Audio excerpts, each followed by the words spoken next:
sick. There is no terrible way to win. There is only winning. We won't be out long. Take your time. Track's all yours. You ready? The name on the middle of that steering wheel should tell you that I was born ready. Hit it. Attaboy. Let me drive. I won't make a fool out of you. I got a message for all of them. Shake and bake. What does that do? Does that blow your mind? That just happened. These cars, you sit in a box, a coffin, gasoline all around you. It is like being inside a bomb. It's tough enough being a girl on the track. Living in my dad's shadow doesn't help much. You have to be kind to the car. You feel the poor thing groaning underneath you. No race was ever won in the first corner. I'm gonna give you an engine low to the ground, extra big oil pan that'll cut the wind from underneath you. That'll give you 30 to 40 more horsepower. Every one of us has to find a reason to do this. You do it because you're driven. Brakes are warm. Tires are warm. I'll work in the cars and I'll drive and I'll eat and sleep and I'll work in the cars and I'll drive. Damn fast, and when you run so close together, it requires fantastic concentration and rather special skills. I was beginning to think I'd never be anything more than a piston-happy lead-foot punk. Then this starts to happen. If you're going to push a piece of machinery to the limit and expect it to hold together, you have to have some sense of where that limit is. Besides, the best drivers don't dwell on the future or the past. The best drivers focus only on the present. They could never have imagined it, those pioneers who invented the automobile, that it would possess us like this in our imaginations, our dreams. I'm gonna give you a fuel line that will hold an extra gallon of gas. I'm gonna shave half an inch off you and shape you like a bullet. Somebody put it in your mind you gotta be perfect every time out or you're a failure. Well, forget that. Just forget it. Racing is in my blood. I was put on this earth to race cars. I accept every time I get in my car. There's 20% chance I could die, and I can live with it, but not 1% more. No, Nicky, don't bring the percentages into this. Don't be a pro. The minute you do that, you kill what's good about this. You kill the sport. And at that speed, your reactions can barely keep up with these sudden changes in direction. You ready to put away your toys and grow up?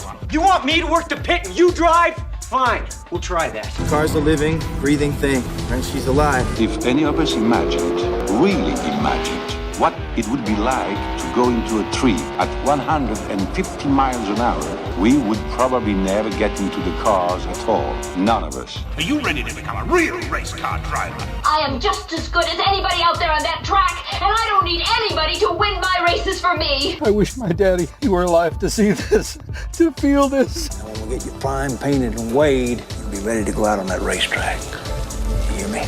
You're gonna be perfect. You don't understand what happens, do you? They make 10,000 cars, they make them exactly the same way, and one or two of them turn out to be something special. Nobody knows why. When I won it was probably the last time I ever felt pure victory. So it has always seemed to me that to do something very dangerous requires a certain absence of imagination. Because I'm quicker than all of you. Soon you will know what it is like to be defeated by the hands of somebody who is truly better than you. The only thing to do here is to drive just as fast as you know how and hope your car doesn't break. And if you no longer go for a gap that exists, you're no longer a racing driver. If you ain't first, you're last. There's 40 other vultures out there who managed to finish the race on their tires. You see Darrell Waltrip using up his tires? There's nothing I can't do with a race car. I mean, hell, isn't that what we're in this for? To stare death in the face and to cheat it? Come on, there's nobility in that. It's like being knights. Sometimes you could swear the whole thing's falling to bits. No pressure, nobody breathing down my back, just driving because I left it pure. On the other hand, I suppose potential problems are in the back of your mind all the time. So in many ways, I feel responsible for what happened. And You were, but trust me, watching you win those races while I was fighting for my life, you were equally responsible for getting me back in the car. You're so lucky. You sit there all closed in by machinery and bolts, precise things. There's hardly any room for you. It must be a nice, safe feeling. You gotta learn to trust something. Might just as well be the seat of your pants. A lot of people go through life doing things badly. Racing's important to men who do it well. When you're racing, it's life. Anything that happens before or after, it's just waiting. Well, we can drive. We can drive beyond the limits of the tires, the engine, the car, anything else. Look out there. Out there is the perfect lap. No mistakes. Every gear change, every corner. Perfect. You see it. I just hope when you do, that I'm there to see it. Ask any racer, any real racer. It don't matter if you win by an inch or a mile. Winning's winning. But it isn't just business, is it? What we do, it's passion, love, which is why we are prepared to risk our lives for it. Racing. That's the name of the game, isn't it? Win or lose, put up or shut up. Why does everybody keep telling me what my problem is? That you get so emotional. You would never, ever say that to a guy. If you don't leave your feelings off the track, you're never going to get what you want. I'm a race driver, and I can win it on my Please let me race. Fine. Then let's race.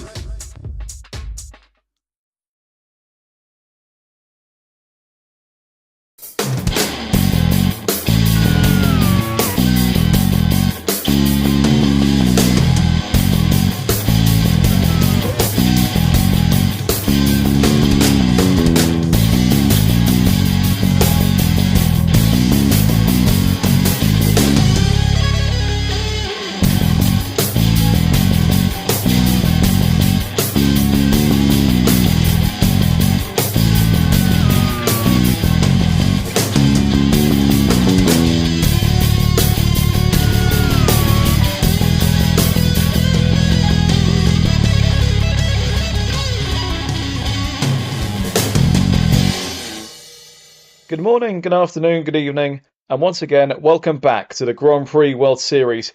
We're getting towards the crunch point of the championship now, 3 rounds to go, starting off today in Curitiba in Brazil. And looking at the championship, heading into this one, still plenty to play for. Pascal Wehrlein of Fonmetal heading up the points at 159 points, 11 ahead of Tatiana Calderon in the Mascar Lola, while Marcus Ericsson still holding on there on 142 points in the second Fonmetal. Mick Schumacher and Brendan Hartley both still mathematically able to win this championship on 99 points each, but below the red line, Jack Aitken, Gary Paffett, Alexander Rossi, Kimi Sato and Lucas Di Grassi all still in the top 10, but unable to win the championship now. So we will look to see how well those top 5 get on in the remaining 3 races, and who is going to come out on top of this one is still incredibly competitive and incredibly close. And we still have no idea who is going to come out on top out of those 5 drivers. A quick look at the League 2 team standings as well. Fonmetal and Mascar Lola both already promoted, and both the only 2 teams who can still win the team's championship in League 2. 301 points for Fonmetal, 257 for Mascar Lola.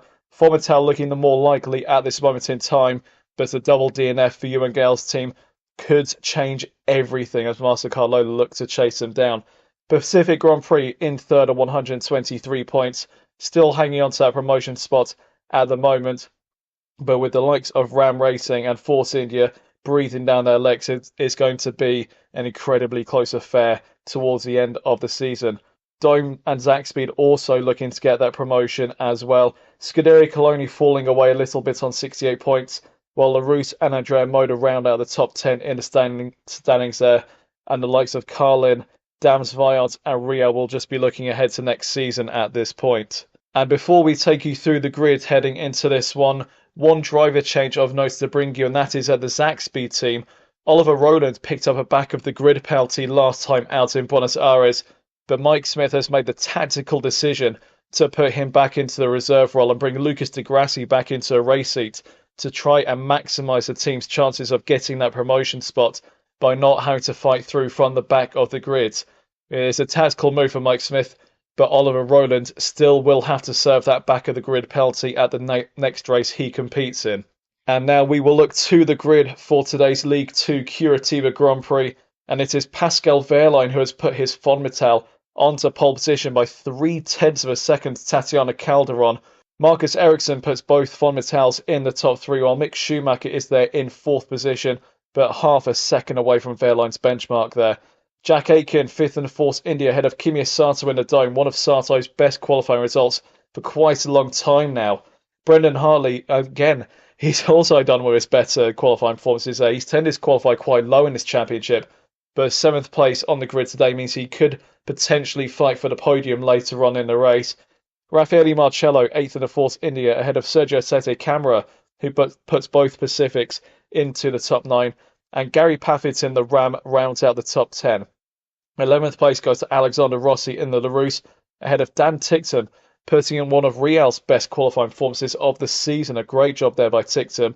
Takuma Sato, 13th in the Dome, ahead of Andre Lotterer, Mirko Bortolotti and Nelson Piquet Jr., the 2 Dams Viant drivers, in 15th and 16th. Callum Ilott, 17th in the LaRousse, ahead of Sam Bird in the Zaxpeed.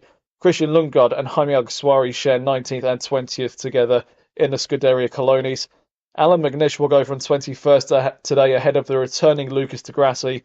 A bit of a disappointing return to the series for him. Mike Conway will be 23rd in the second Real, ahead of the two Carlins of Luciano Becchetta and Fabio Lima, and Jake Dennis picking up a back of the grid penalty last time out in Buenos Aires. That is how the grid will line up for today's League 2 Curitiba Grand Prix. We're all excited to get this one underway and see who is going to put one hand on the championship trophy. And ready and waiting to take you through all the action, it's Tom Cairns. Promotion to League 1 may already be sealed for MasterCard Lola and for Fomitel, but the race for the title in League 2 is still very much alive. We wait for the 5 red lights to come on and to go out, and we'll be racing in Curitiba for the first time. It's the lights out, and away we go. Calderon got away better than Verline. And look at Ericsson who's coming through on the right. And he's into the lead before they get to the first turn, it looks like it. But Calderon is still in front, but not for long. Ericsson takes the lead ahead of the MasterCard Lola. Mick Schumacher is in 3rd place. Verline down to 4th from pole position. So not a good start there for Pascal Verline. He is down the order. Not what he needed in the race for the League 2 driver's title. Ericsson leads then, Calderon second, and it's Schumacher, Verline in the top 4. And we've got Brendan Hartley in the Pacific in 5th place, followed by Kamir Sato, Sergio Sete Camara, Jack Aiken, Rafael Marciello, and Takuma Sato running out the top 10. The drivers making their way through this Curitiba course, a new track for the Grand Prix World Series. And Ericsson determined to rebound after missing out on the race win last time out in Buenos Aires to Tatiana Calderon. And Fomitel looking favourites to take the team's championship. And looking at Verline there, trying to make a move on Mick Schumacher. It didn't look like he made it there into that fast hairpin before the pit straight.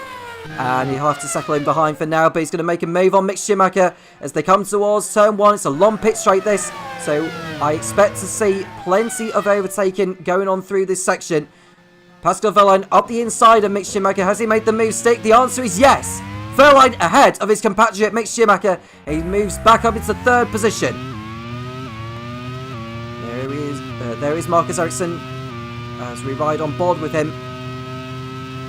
It's a very fast flowing track as this Curitiba circuit, closed only a couple of years ago, but it has been around for a long time, hosting the likes of Stock Car Brazil and many other local championships on this particular racetrack.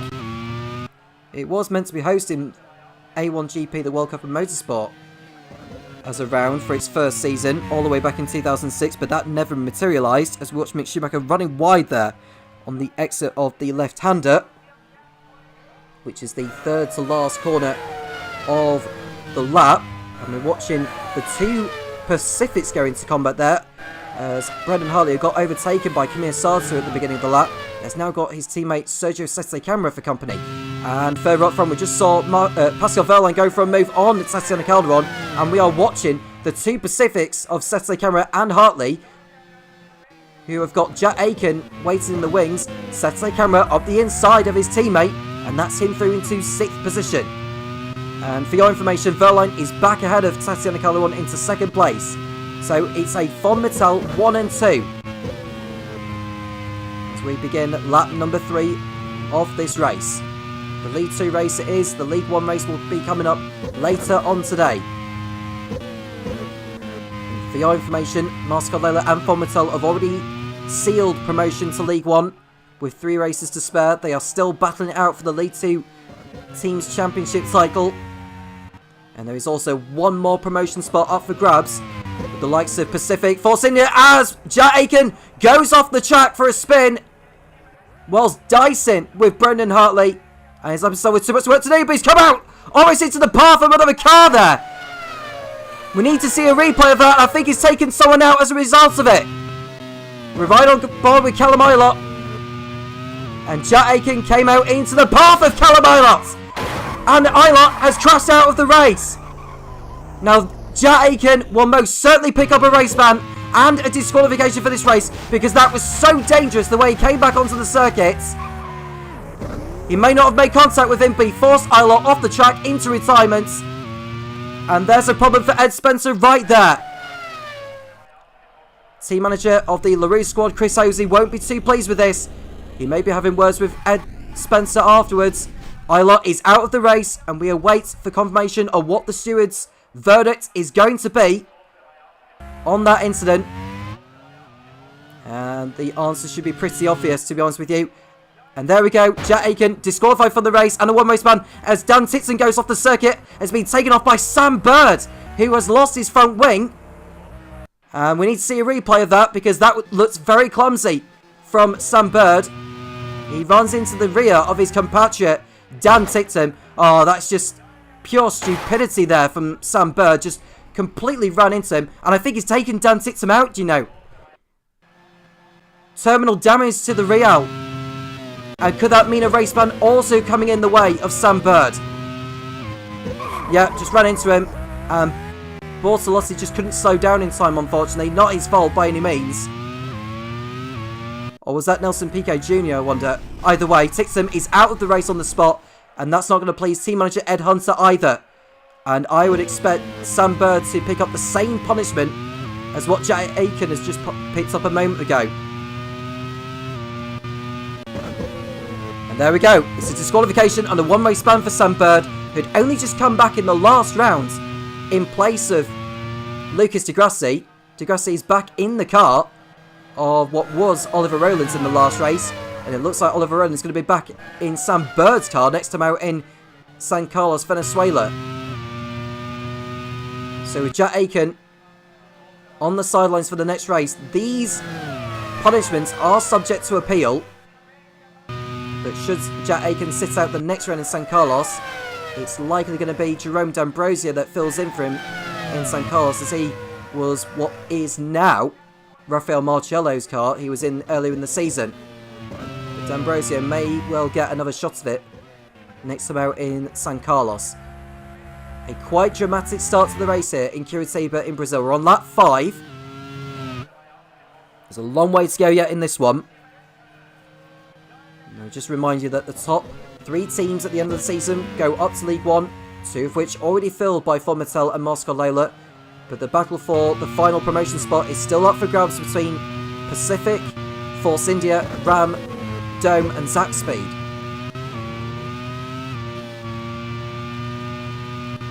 Right on board with Calderon there, running in 3rd place. She ideally needs to get in front of the Formitels to realistically stay in the race for the title in League 2. As we watch Brendan Hartley and Rafael Marciello go into combat into the fast sweeping right-hander before the pit straight. And the move didn't quite come off there for Marciello. He may be back for more and have another go at it. Further back we see Luciano Bichetta lose a position there to one of the Rams. And that is Alan McNish, who hadn't had a good qualifying session, unfortunately. And he's found himself way down the order there, and that's very unlike Ram, who have been in red-hot form in recent races.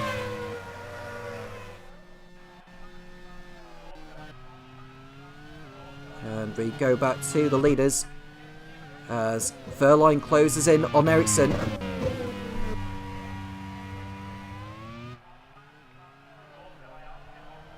And looking at the championship going into this round in League 2.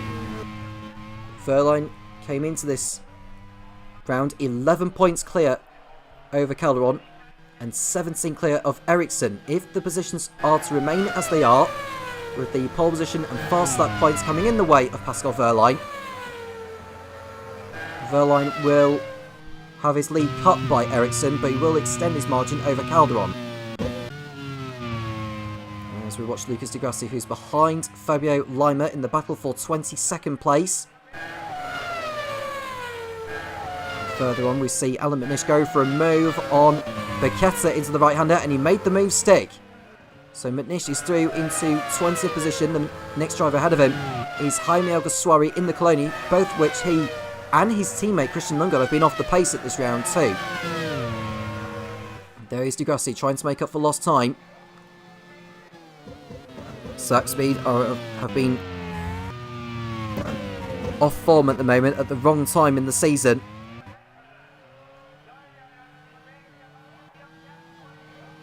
Gary Puffer is running in 10th place. 1 championship point it would be for Ram, which is not ideal because both Pacifics are in the points. Sete Camera in 6th, Hartley in 8th. And one of the Force Indias is in the points too, which is Rafael Marciello. But now we're looking at the battle for the lead because Wehrlein is right in Ericsson's wheel tracks here.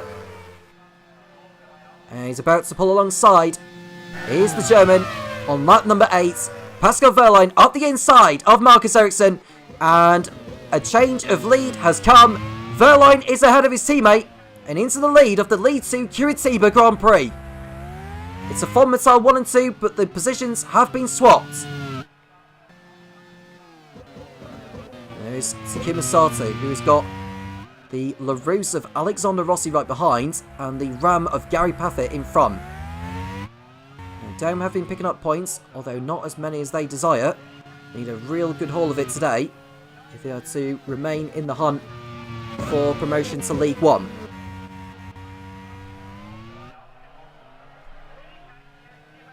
After Curitiba, we go to San Carlos, Venezuela, and it's Laguna Seca, California, USA, the last round of the season.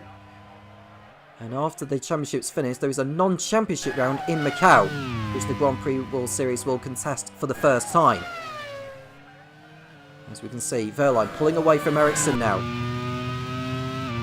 And Brennan Hartley's under threat from Andre Lotterer, who's had a better time of it in this round so far. Andre might have turned up with a car that clearly can compete. And now we are seeing one of the Pacifics go for a move. That is Sergio Sete Camera on Kamir Sato on the pit straight. Up the inside goes the home hero. And Sete Camera is about to send his Brazilian fans into euphoria in a moment. And he has done now. He goes up into 5th place. Sete Camera, who's had 3 6th place finishes already this season, is into 5th place so far in this one. Go back to Wehrlein, who right on board is run about a second clear over his Swedish teammate Marcus Ericsson. Wehrlein, who had to wait a long time for his first Grand Prix World Series win, that came in Istanbul. He won his second race, the following one in Misano. The most recent one came in Valencia. His teammate Marcus Ericsson has also won 3 races this season. As we watch Rafael Marcello go for a move on Kamir Sato for 6th place. He's going to pull into the slipstream and have a go on the inside. And I think a change of lead is about to occur. And that is the Force India through up the inside. Marcello through into 6th place. And that's going to please Ed Spencer, given Jack Aiken has already been in the walls so far. Currently in the top 15 is Jack, but whatever happens here, he will be disqualified from the race, and he'll be out of the next one in San Carlos. It's not the first time Jack Aiken has picked up a race ban through dangerous driving. Saw it in Magny-Cours last season, when he took out Valentino Rossi. He had to serve a race ban that time. It's the same problem here. Conor Milot was just an innocent passenger on that occasion.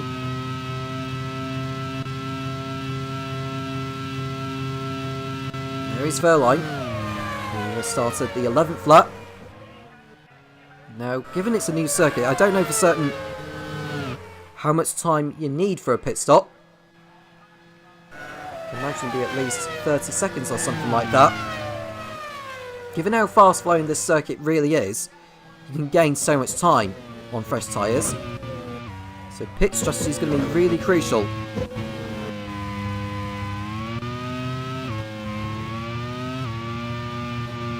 Calderon running in 3rd place ahead of her teammate Mick Schumacher.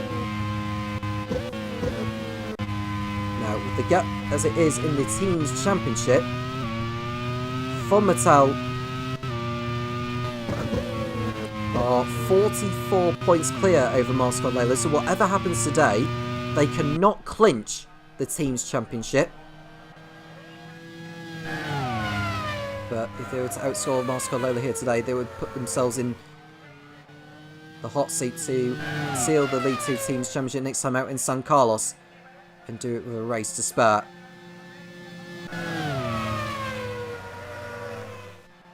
since Kimi Sato won in Dome, only Von Mattel or Marcel Lola have won. And now we see a move from Jack Aiken getting through on one of the Dam's Violent cars. That was Mirko Bortolotti got through, but Bortolotti isn't having any of it. And he's going to come back through on the inside, coming towards turn 1. And Bortolotti seems to be on the inside, and he'll go back in front of the Force India.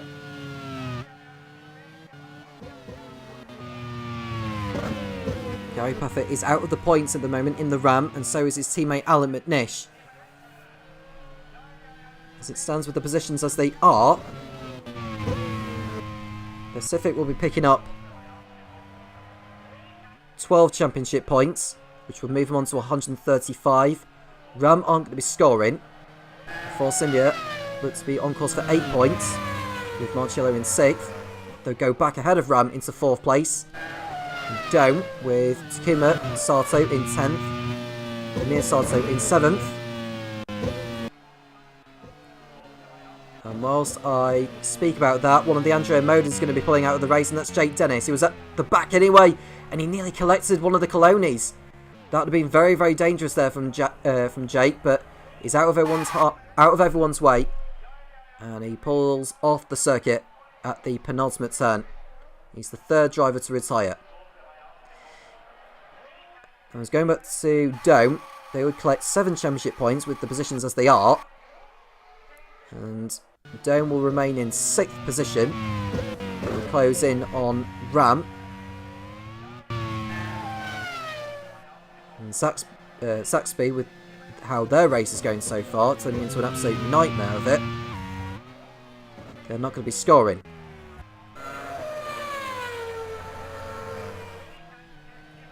So Pacific are looking very good at the moment. If they can get both cars to the finish as they are, put them firm favourites to take that 3rd and final promotion spot into League One next season. I wonder how team manager Kevin McMullen would be celebrating. Surely a nice glass of champagne or something like that with someone. There's Calderon in 3rd place. We look to Marcello, who will be determined to get through on the Pacific of Sergio Sette Camera. He goes up to 5th place. Further behind, we just see Andre Lotto make a move on Kamir Sato, and he's through into 7th. This has been Lotto's best drive for a while. Probably his best drive since he finished on the podium in Zental. At the back of the field, Luciano Piquetta looks to make a move on Christian Lundgaard for 20th place. And the position is his on this occasion. Here is Calderon, the hero of Argentina.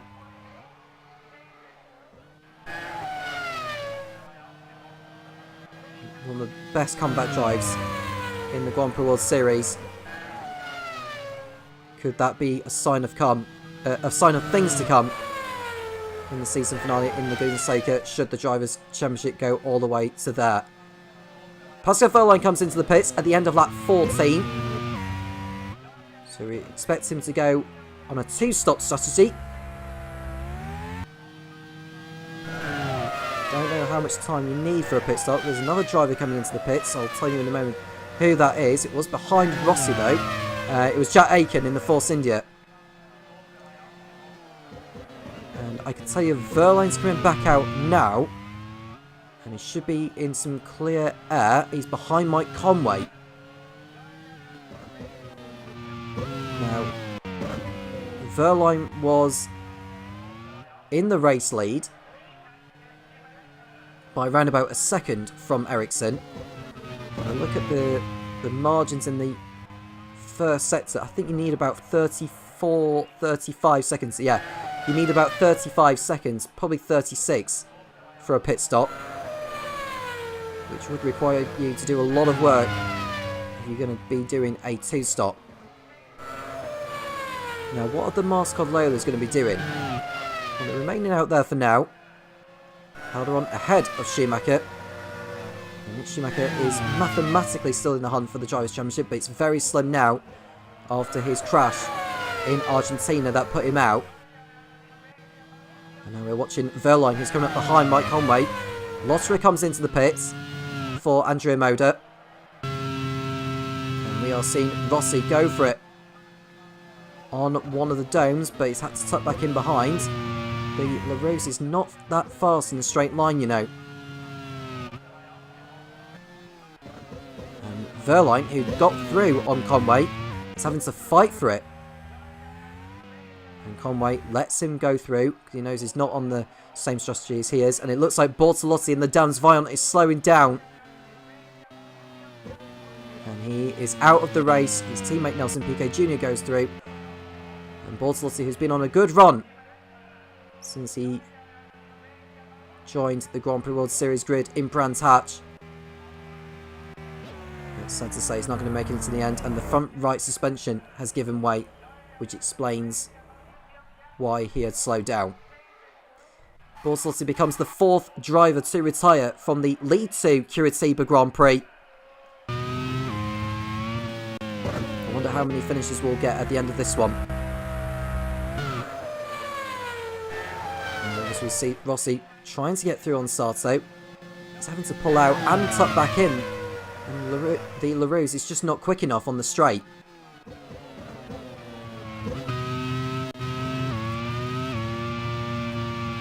See Calderon in 2nd position.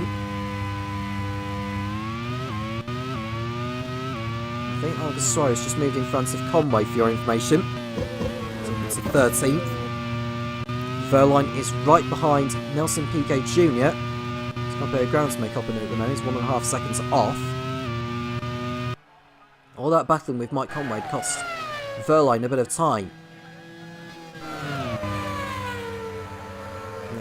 Is either Ericsson, Calderon or Schumacher heading to the pits? The answer is yes. It's Ericsson who's coming in from the race lead.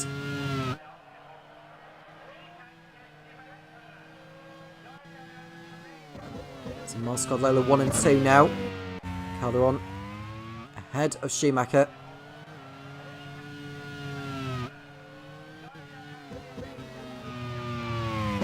Look at Jack Aiken, who, as it stands, will be disqualified from the race and serving a 1-race ban for taking out Callum Ilott. A couple more drivers heading to the pits. They are Kim Sato and Alexander Rossi.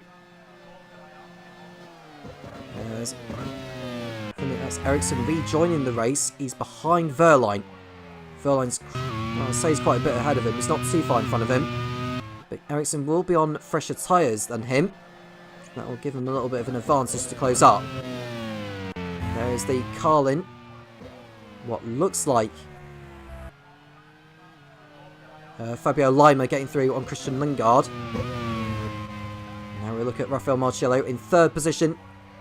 Hasn't made a pit stop yet. We don't know for certain whether he's doing a 2-stop or the 1.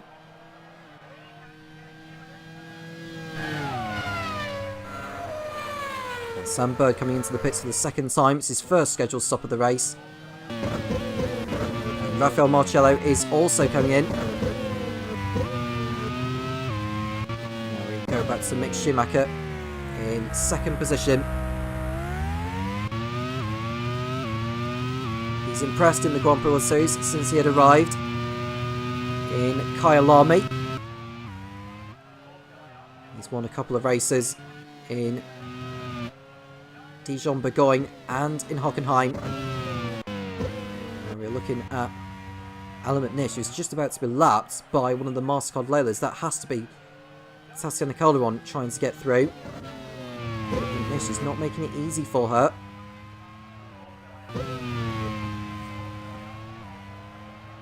Now the Ram needs to move out the way. Isn't doing so just yet. And Schumacher will be closing in all the time, and Calderon struggling to get through on McNish, and McNish is not making it easy for her. That looks really dangerous from McNish. We're right on board with Calderon to see from Calderon's perspective on what had happened on the exit of the last turn, and you can just see there from McNish, he totally held up Calderon up there, and I wonder if the stewards may impose a penalty on him there, because that looked like he impeded the race leader. Nothing as of yet. So it's as you were. Calderon will not be pleased about that. Her teammate Mick Schumacher's come into the pits from second place. Calderon finally through on Mitnish, but that took too long for the move to be done. As Gary Paffett comes in for Ram. As we see Marcus Ericsson lapping Sam Bird.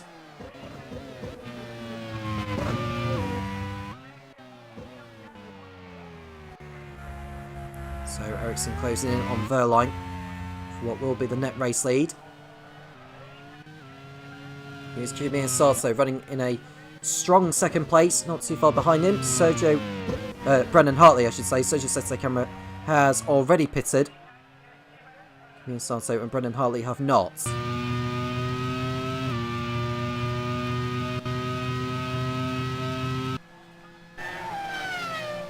And there is Conway. He's going to make a move on the sack speed of what looks like Lucas Di Grassi. He's through on the inside and no problem there. Here is Sato. Kimiya crossing over the line, not coming into the pits yet. I think by now he would have come into the pits if he was to do a two-stop, so I'd assume he's going to be doing the one. Now, if he can remain ahead of the Fonmatels, that could potentially bring Sato and Hartley into play for a podium at least. Now, Schumacher's come in for the first of two pit stops. Calderon has remained out there, and it looks like she's going to be doing the one. And if that's the case, then Verline and Ericsson need to pass the Pacific of Brendan Hartley and the Dome of Kimi Sato. They're too far away from them from making a move just yet.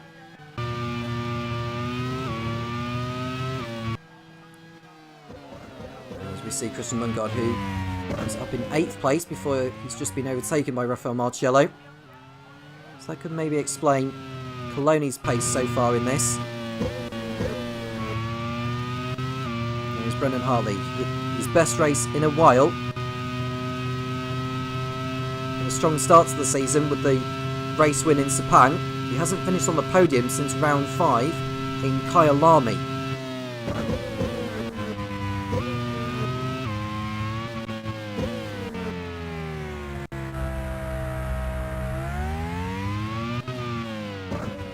There's Calderon in the race lead. 3 times a race winner this season. See Marcello making a move on Bicchetto, and there's no contest there. And a much quicker car on fresh tyres.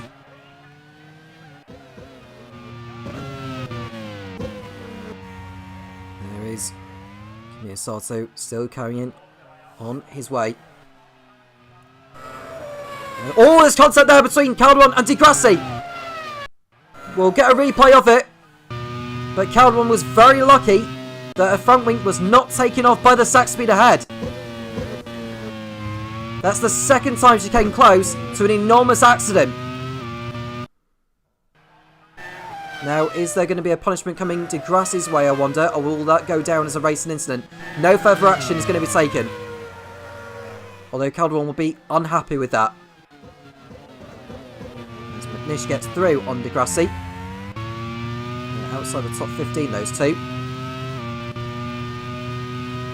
At least that will give Pascal Verline and Marcus Ericsson a little bit more encouragement.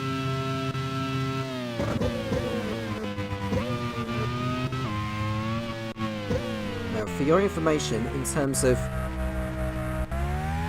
where Kimi Sato and Brendan Hartley have started the race, they qualified very well, those two. Kimi Sato qualified 6th and Brendan Hartley in 7th. Now, Kimi Sato hasn't finished on the podium since he had won in Fuji on home turf. That's literally his only podium in his career so far. He'll want to add another and give Dome a chance in catching Pacific in the race for promotion. His teammate Kimi Sato has already pitted. Pascal Wehrlein, for your information, holds the fastest up of the race. It's a potential championship point coming his way, along with the point for pole position. And Wehrlein is running about 2.6 seconds behind Hartley, so not quite close enough to have a go yet. As Sete Camera goes for a spin off the circuit. Now, does he rejoin safely? Because Jack Aiken didn't do so earlier on in the race. But it looks like Sete Camera will get back on the circuit fine.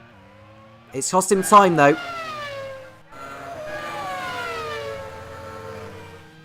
He's back on the track in 12th position.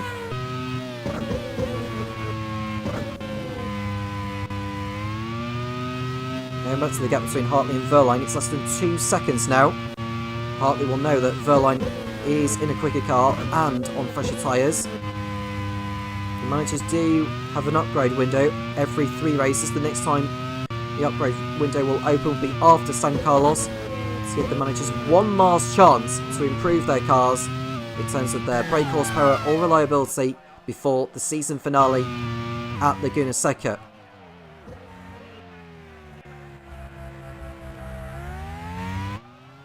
On lap 25 of the race, in Curitiba's first ever Grand Prix World Series race. It's put on quite a show so far.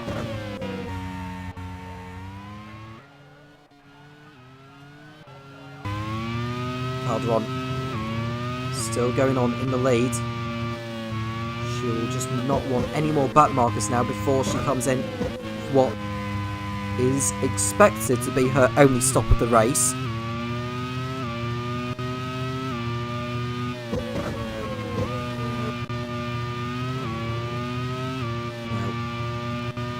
Moscow came into this round 44 points behind Von Mattel. They could do with both cars getting to the end and outscoring their Italian rivals. And Wehrlein's right up behind Hartley now. It was the second in the last sector. It's now down to less than 6/10. Calderon comes in from the race lead then. This is expected to be her only stop. And unless we see Sato and Hartley going to the pits, they will take over the lead. In fact, Sato's coming in. And what about Brendan Hartley? He's staying out there, albeit he's got the Von Mattel of Wehrlein coming up behind. And I think Wehrlein's going to take over the lead of the race once more. Wehrlein through ahead of Hartley. And Hartley didn't have anything to respond to that. Now Ericsson will want to get through rather quickly as well. So they come through turn 4.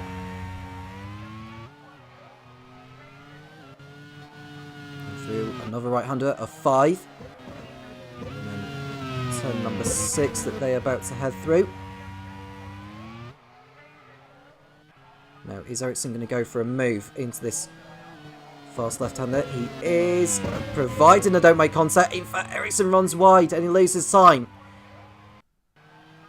Now, did Hartley cut across on Ericsson there? Didn't look like he did. I don't think Hartley did anything wrong, in all honesty. It was too ambitious of a manoeuvre there from Ericsson to make a move up the inside. And no action will be taken on that. Now, what about Brendan Hartley? Is he going to come into the pits at the end of this lap? No, he's remaining out there for now.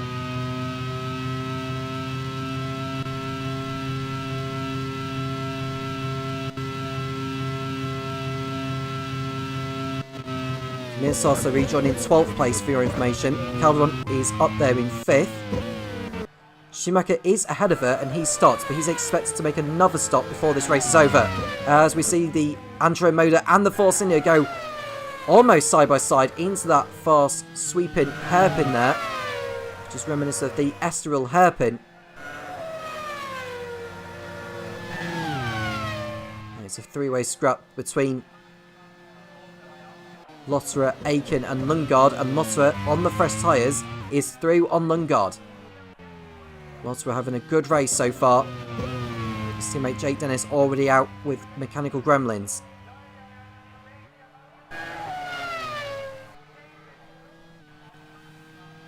And Ericsson will be right up behind the Pacific of Brendan Hartley in a moment.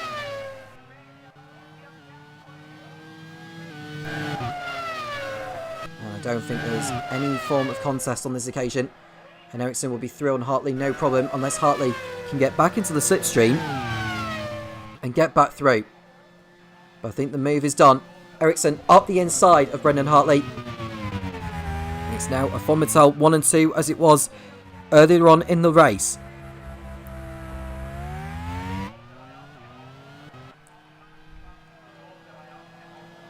And there is Verline aiming for win number 4 and extend his lead at the top of the Drivers' Championship.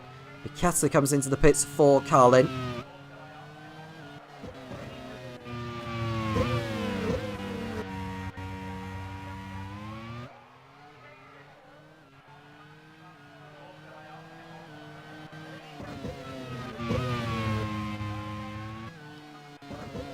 There's Hartley behind the two Fonmetals now, but this has been a strong drive from Hartley so far.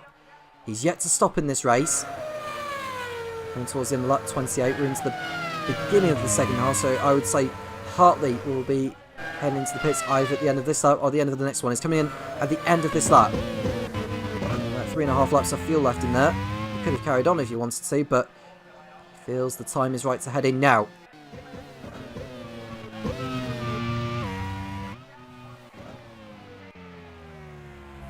Now he'll be behind Calderon. He should come out. He'll probably come out behind his teammate Sergio Sette Camera.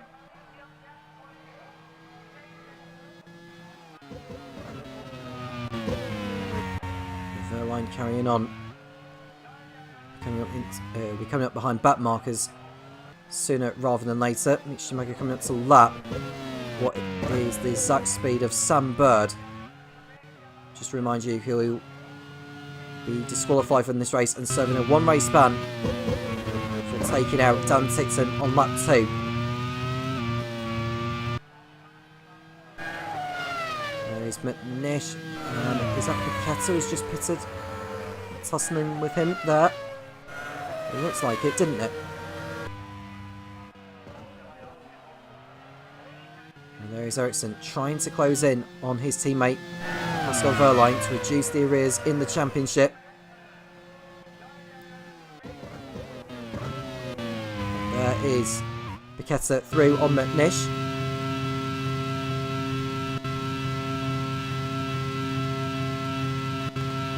Mick Schumacher back into third place, but he's got his teammate Sasson Calderon closing in. We're about 2.3 seconds off him now. It won't be too long, I don't think, before we start seeing the second round of pit stops. So Calderon's got to hope that Schumacher doesn't hold her up for too long.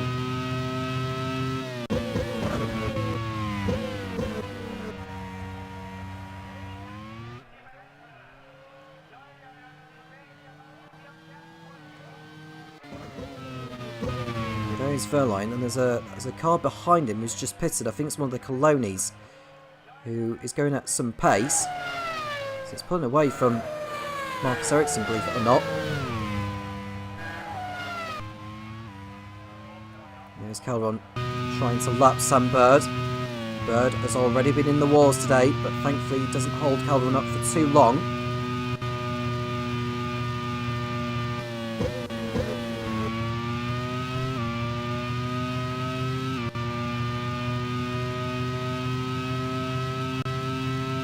Lundgaard is lapped, as is Sam Bird.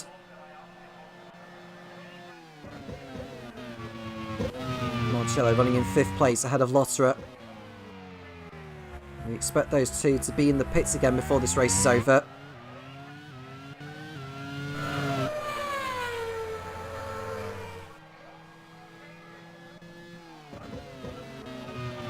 For your information about next season, the Season 4 calendar has undergone a change for its American round. It was going to go to Barber, but now it's heading to the more famous Indianapolis Motor Speedway, which should be epic.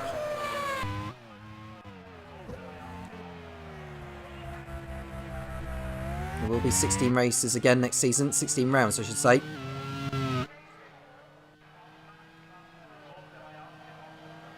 There's no confirmation as to who will be heading down to lead 2 yet, but more on that later. Ericsson 2 seconds behind Verline. He's closing in as Verline is trying to get through back markers at the moment, as is Ericsson, to be fair. McNish moves out of the way, although it looks like he held Verline up too much.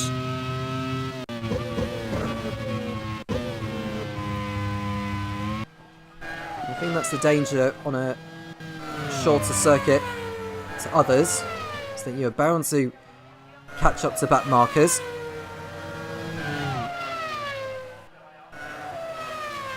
And we can see a move from one of the Dems Viant cars. That is Nelson Piquet Jr. on Takuma Sato. Piquet Jr. through on the inside. And he's through ahead of the Japanese.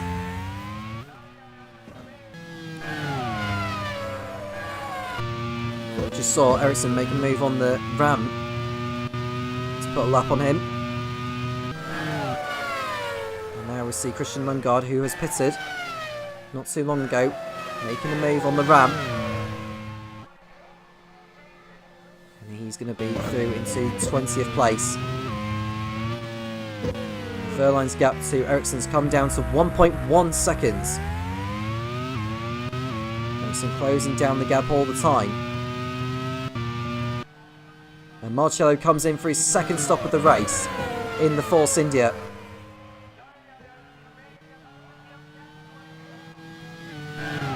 He'll drop down the order quite considerably, given how close the cars are. This is a race where Force India cannot really afford to mess up here. They need to close down the gap to Pacific for that final promotion spot to League One. Given how tough it was last season for Ed Spencer. His debut Grand Prix World Series season as a manager, he'll be gunning to follow Ewan Gale and Marcus Johansson up the ladder to League One for season 4. Luciano Becchetta going side by side with Fabio Lima on the pit straight as the two Fomitars close in to lap them. And there is Schumacher trying to close in, can't do anything really. And now Verline's been held up, and that's going to allow Ericsson to close in now. There is Lima staying out of the way, or at least he tries to. Ericsson gets through. That's going to give Schumacher a little bit more encouragement as he starts closing in. As we see Takuma Sato moving ahead of the Andrea Moda of Andre Lotterer. And that's him through into 5th position before they get to the turn. Takuma Sato having a brilliant race so far. His best for a long time. And Schumacher, saw Calderon in the background there. She does not need to push too hard, too soon. She knows that the Fomitars are due into the pits again, as is Schumacher.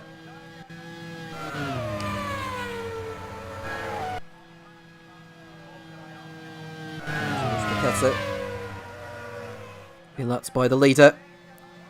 She'll need to let Ericsson through in due course as well. And then we see Sete Camera, who has already had a spin at the corner which he's just going through. Now he's got Brendan Hartley right behind. Does he hold him up or does he let him go? They are on different strategies, those two. And Ericsson gets through on Becchetta. And Bird into the pits for the 3rd time. He'll hardly have anyone to fight with once he comes back out. He'll want this race to be over. So Jack Aiken is into the pits, as well as Sete Camera.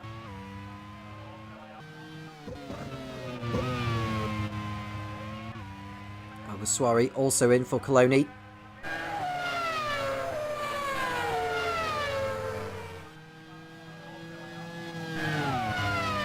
There is Schumacher, there is Calderon. So we see Takuma Sato continuing to push hard. Verline comes into the pits for his 2nd stop of the race. And Schumacher is in at the same time. There is Kamir Sato.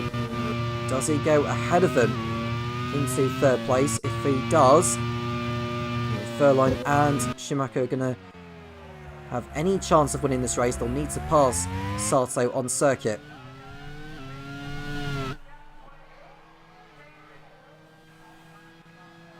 Sato is coming down the pit straight now. But it looks like Verline's getting out in front of Sato. And Verline won't need to worry about the Japanese, but I think Schumacher will need to pass him.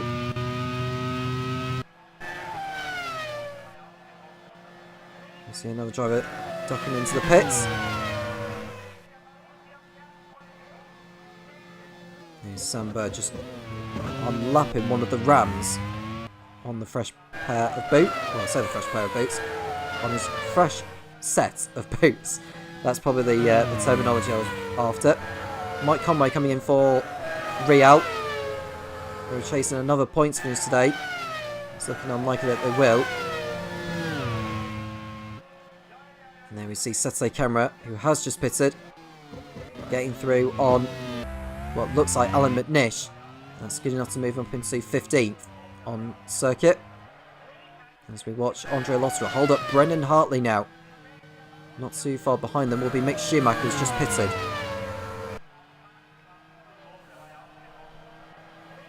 There is Calderon. She's made her one and only stop. She'll be waiting for Ericsson to come in.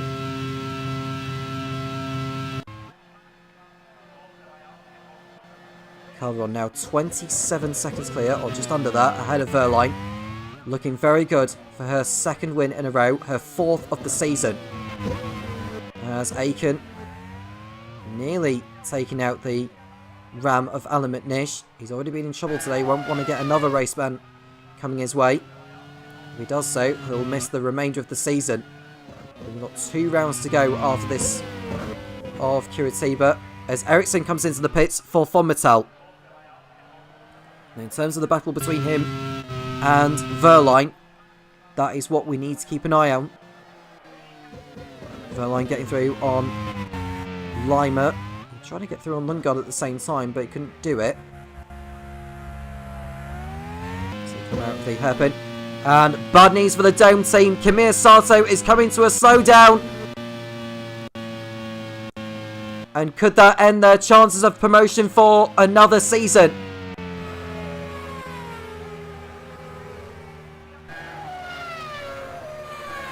What a shame for team manager David Young. Sato, who was running so well, in contention for a podium finish, disappearing.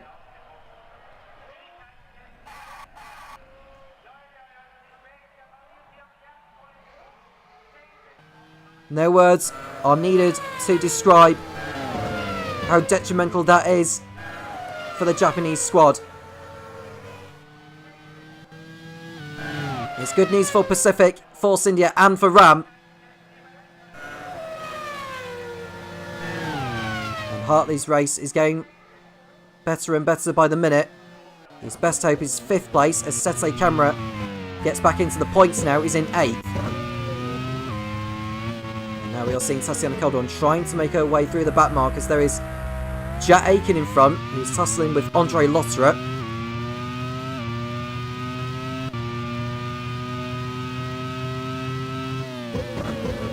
Now there's 16 laps to go, and Verline really needs to cut down the gap by at least 1.5 seconds. The only problem for Verline's got Ericsson chasing him down as well. As it stands with the positions as they are, Calderon will close down the gap to Verline in the Drivers' Championship. It'll come down to just 6 points between the two. And Ericsson will lose ground in the race. He will be 22 points behind with 2 races left. And points running out for this season. A lot can still change in the final 15 laps of the League 2 Curitiba Grand Prix. And we saw Andre Lotterer making a move on Lundgaard. Lotterer having a brilliant race so far of what's been a tough season for Andrea Moda, who have undergone a few managerial changes. Lucy Boller-Wood was team manager of the squad at the beginning of the season before Danila Savinov temporarily took charge for a round. And now it's in the hands of the former boss of the Dan's Violence squad, Jake Sanson.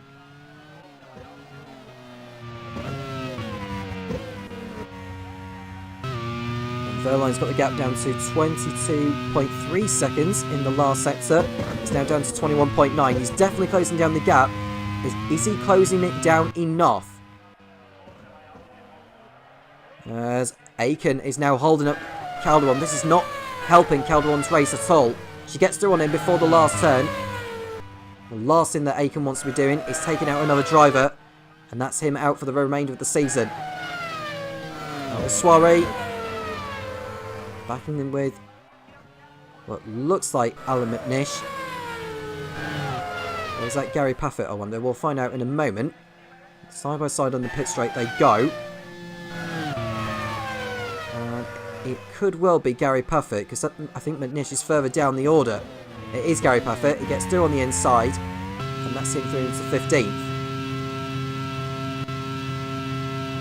One driver I'll give hats off to is Luciano Piccata, who's running in a fine 7th position in a Carlin that has been well and truly off the pace in the last half a dozen races or so. Carlin, who have without a point for the last 6 rounds. Well, I'll say about Carlin, they're not going to be getting points through Fabio Lima because he's pulling off with an issue at turn 2, and he is out of the Lead 2 Curitiba Grand Prix, and it's a gearbox issue for the Swiss.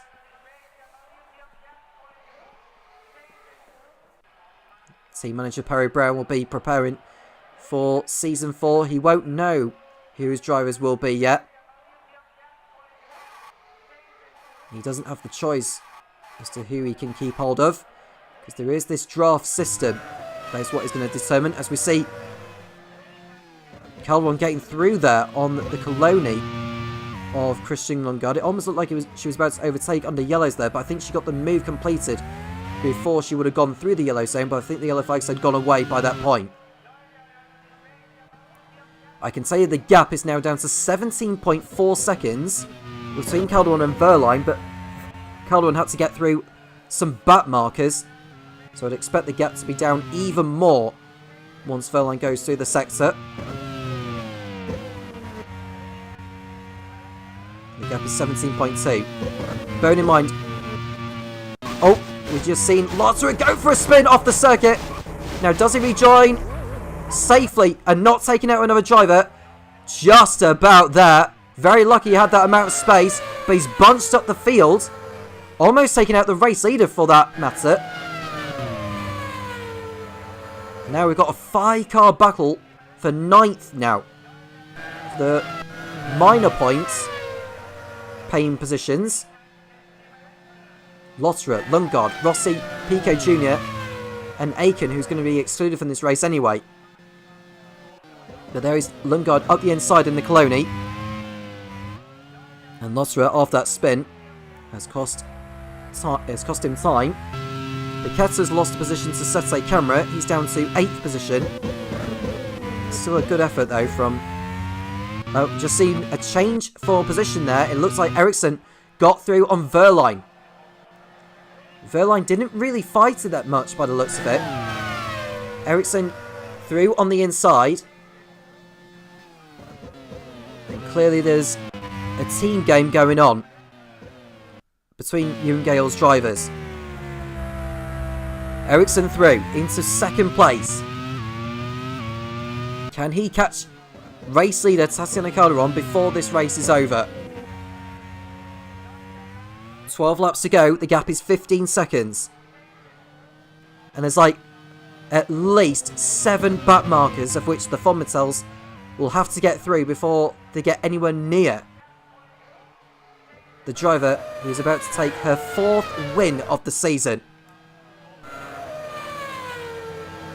There's Lotterer trying to fight back on Lundgaard. Didn't come off in the end. And Takuma Sato's waiting in the wings, as is Gary Paffett. Points are very much up for grabs.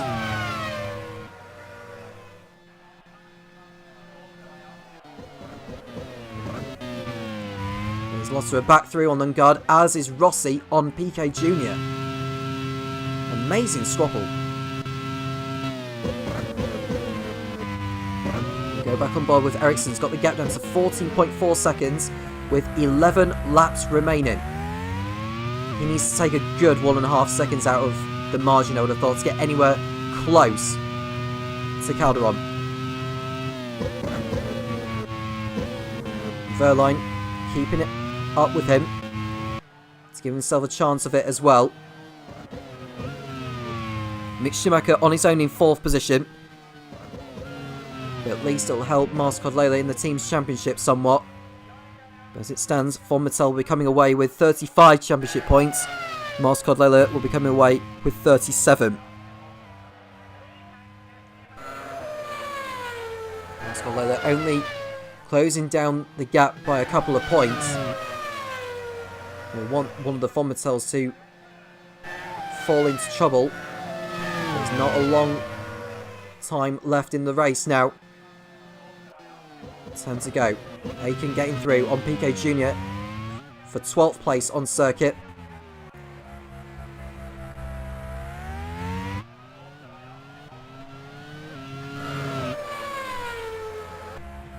And there is Ericsson ahead of Verline.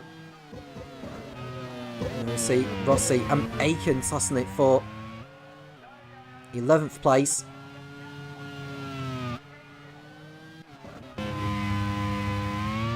Go back to Verline, who's in 3rd position. With Ericsson through ahead of him. Ericsson will be closing down the gap by a point on Verline. It was 17 between the two going into today. We'll go down to 16. And Verline's gap over Calderon will be coming down even more. Now that he's lost the position. Collecting 17 points while Calderon will be getting 25. The gap will be down to just 3 points going to the penultimate round of the season in San Carlos.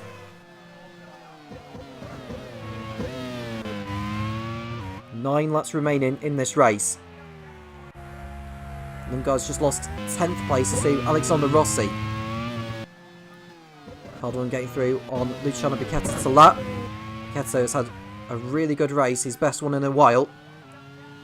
Carlin, we're in a minor squabble with Gams Vaillant for 11th place in the team's championship in League 2.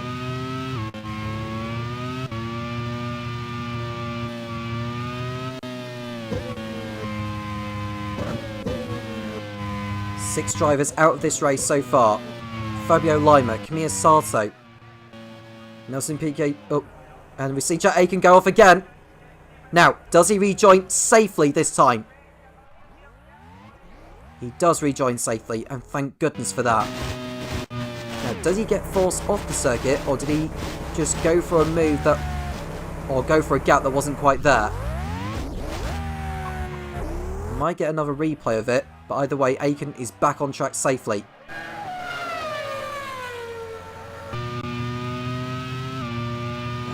Paffett now is about to be lapped by the leaders in a moment, although he's in a squabble with Takuma Sato and Nelson Piquet Jr. You can just see Marcus Ericsson getting through a back marker in the background.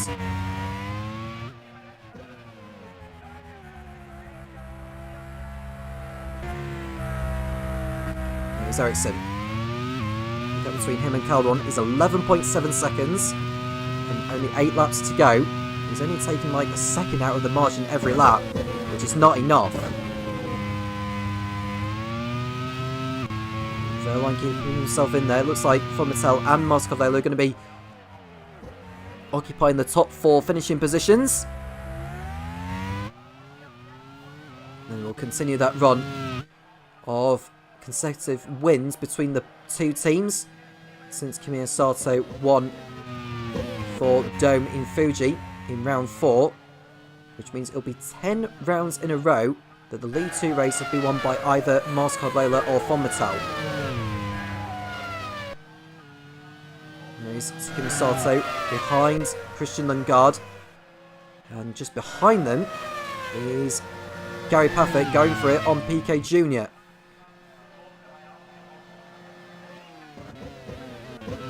And I think Mike Conway has just been lapped by Ericsson. I think he got back through on the inside. He did so.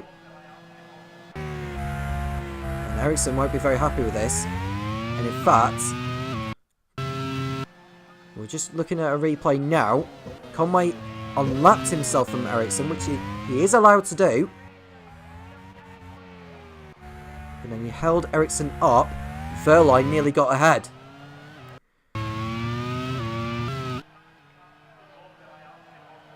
Verline gets through on Conway, no problem.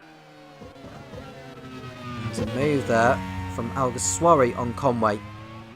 He's taking advantage of the open door as the Spaniard. He's been off the pace in this one. And there is Schumacher getting through. What looks like Sam Bird, of which he's lapping there. It might be Lucas Di Grassi though. They're outside the top 15, those two drivers anyway.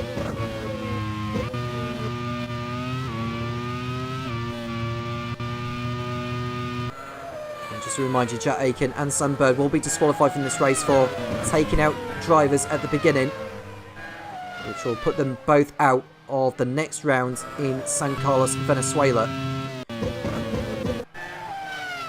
You see PK Jr. being lapped by Ericsson. It won't be too long before Verline gets through as well. You can see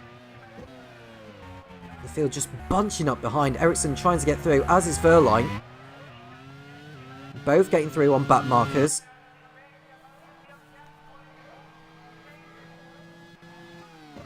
And that's the trouble. Lundgaard in 13th place. Conway back ahead of Alguersuari into 15th. And there is Calderon. Coming up behind Sergio Sette Camera, who should be the last driver of which she'll be lapping between now and the end of the race.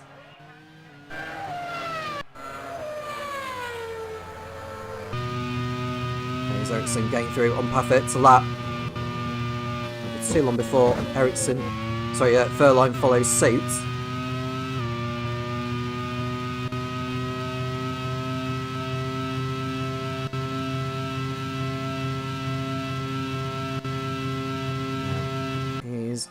Well, Verline's quite some way back still at the moment. 5 laps remaining then. It looks like Calderon has got this race sewn up unless she makes a mistake somewhere or falls into any mechanical trouble.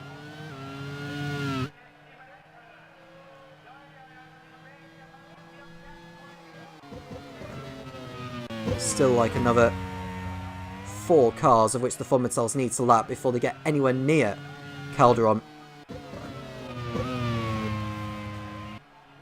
And there's an engine problem for Luciano Becchetta from 8th place. Disaster for team manager Perry Brown. His best race for a while, but Becchetta is going to be retiring from it. What a shame. It's been a very, very unlucky season for him. He's trying to get to the end, but he won't make it to the end. Luciano Becchetta retires. That promotes Andre Lotter up to 8th, Alexander Rossi to 9th, and Takuma Sato into 10th. No, he just needs to be careful. It doesn't cause an obstacle course for the drivers behind. And he nearly took out the Coloni of Alguersuari as he pulls off at turn 1. And he joins his teammate on the sidelines. And neither of the Carlins are going to make it. Are going to be making it to the checkered flag.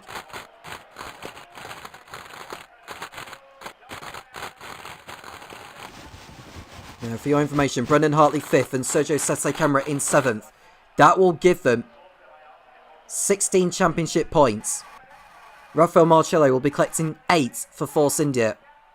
Takuma Sato will be collecting 1 for Dome. Ram, as it stands, are not going to be scoring, and neither are Zach Speed.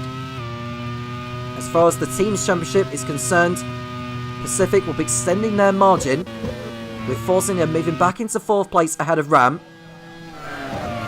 Force India will go on to 113 points. Pacific will be on 141. They will have a handsome 28-point lead with 2 rounds to go.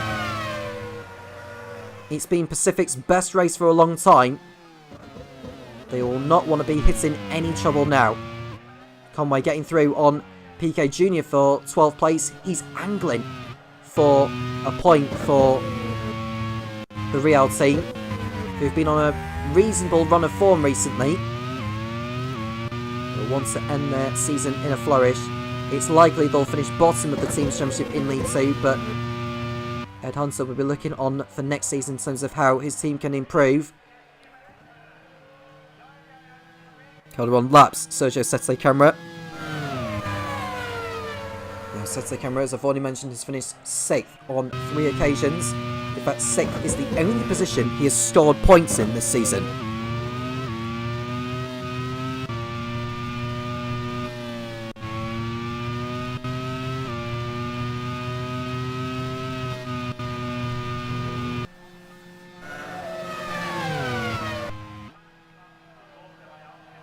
Alexander Rossi being lapped by the Von Mattel of Marcus Ericsson, who's in 2nd place ahead of Pascal Wehrlein.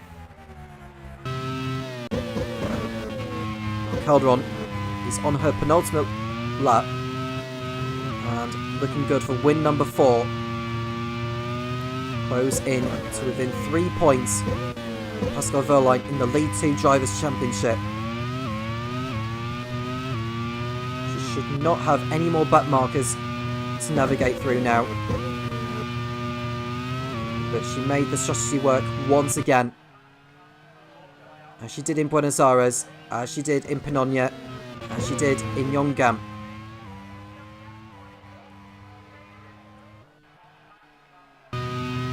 Her fairy tale season is about to continue. It's likely that the League 2 Drivers' Championship will go all the way to Laguna Seca.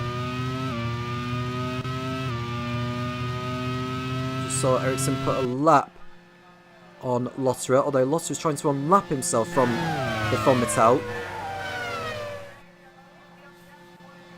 Lotterer up the inside. And he's back through again, and there's a yellow flag. Oh, is that Keltner? It is!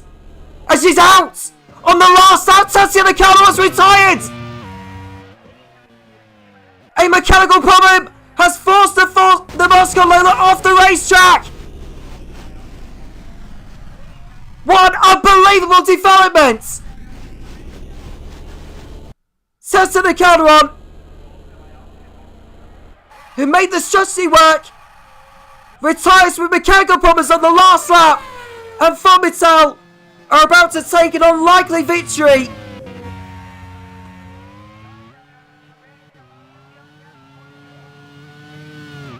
This is heart-wrenching for team manager Marcus Johansson, but for Ewan Gale, they're about to celebrate a 1-2 finish, Calderon retiring on the last lap.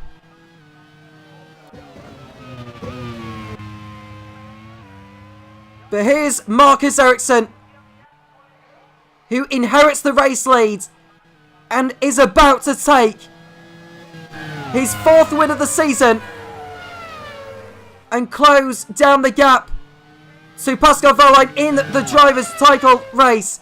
Marcus Ericsson wins the League 2 Curitiba Grand Prix, with Pascal Wehrlein in 2nd place and Von Mattel edge ever closer to sealing the League 2 Teams Championship. Mick Schumacher brings a consolation podium for Mascot Lola. Tatiana Calderon, by retiring on the last lap, does in fact get some points. She comes home in 7th. She's classified 7th. And Andre Lotterer came into the pits with a problem and falls out of the points. Rafael Marcello comes home in 5th place behind Brendan Hartley in 4th, and Sergio Sette Camara is going to pick up his 4th 6th place finish of the season to push Pacific closer to promotion to League One.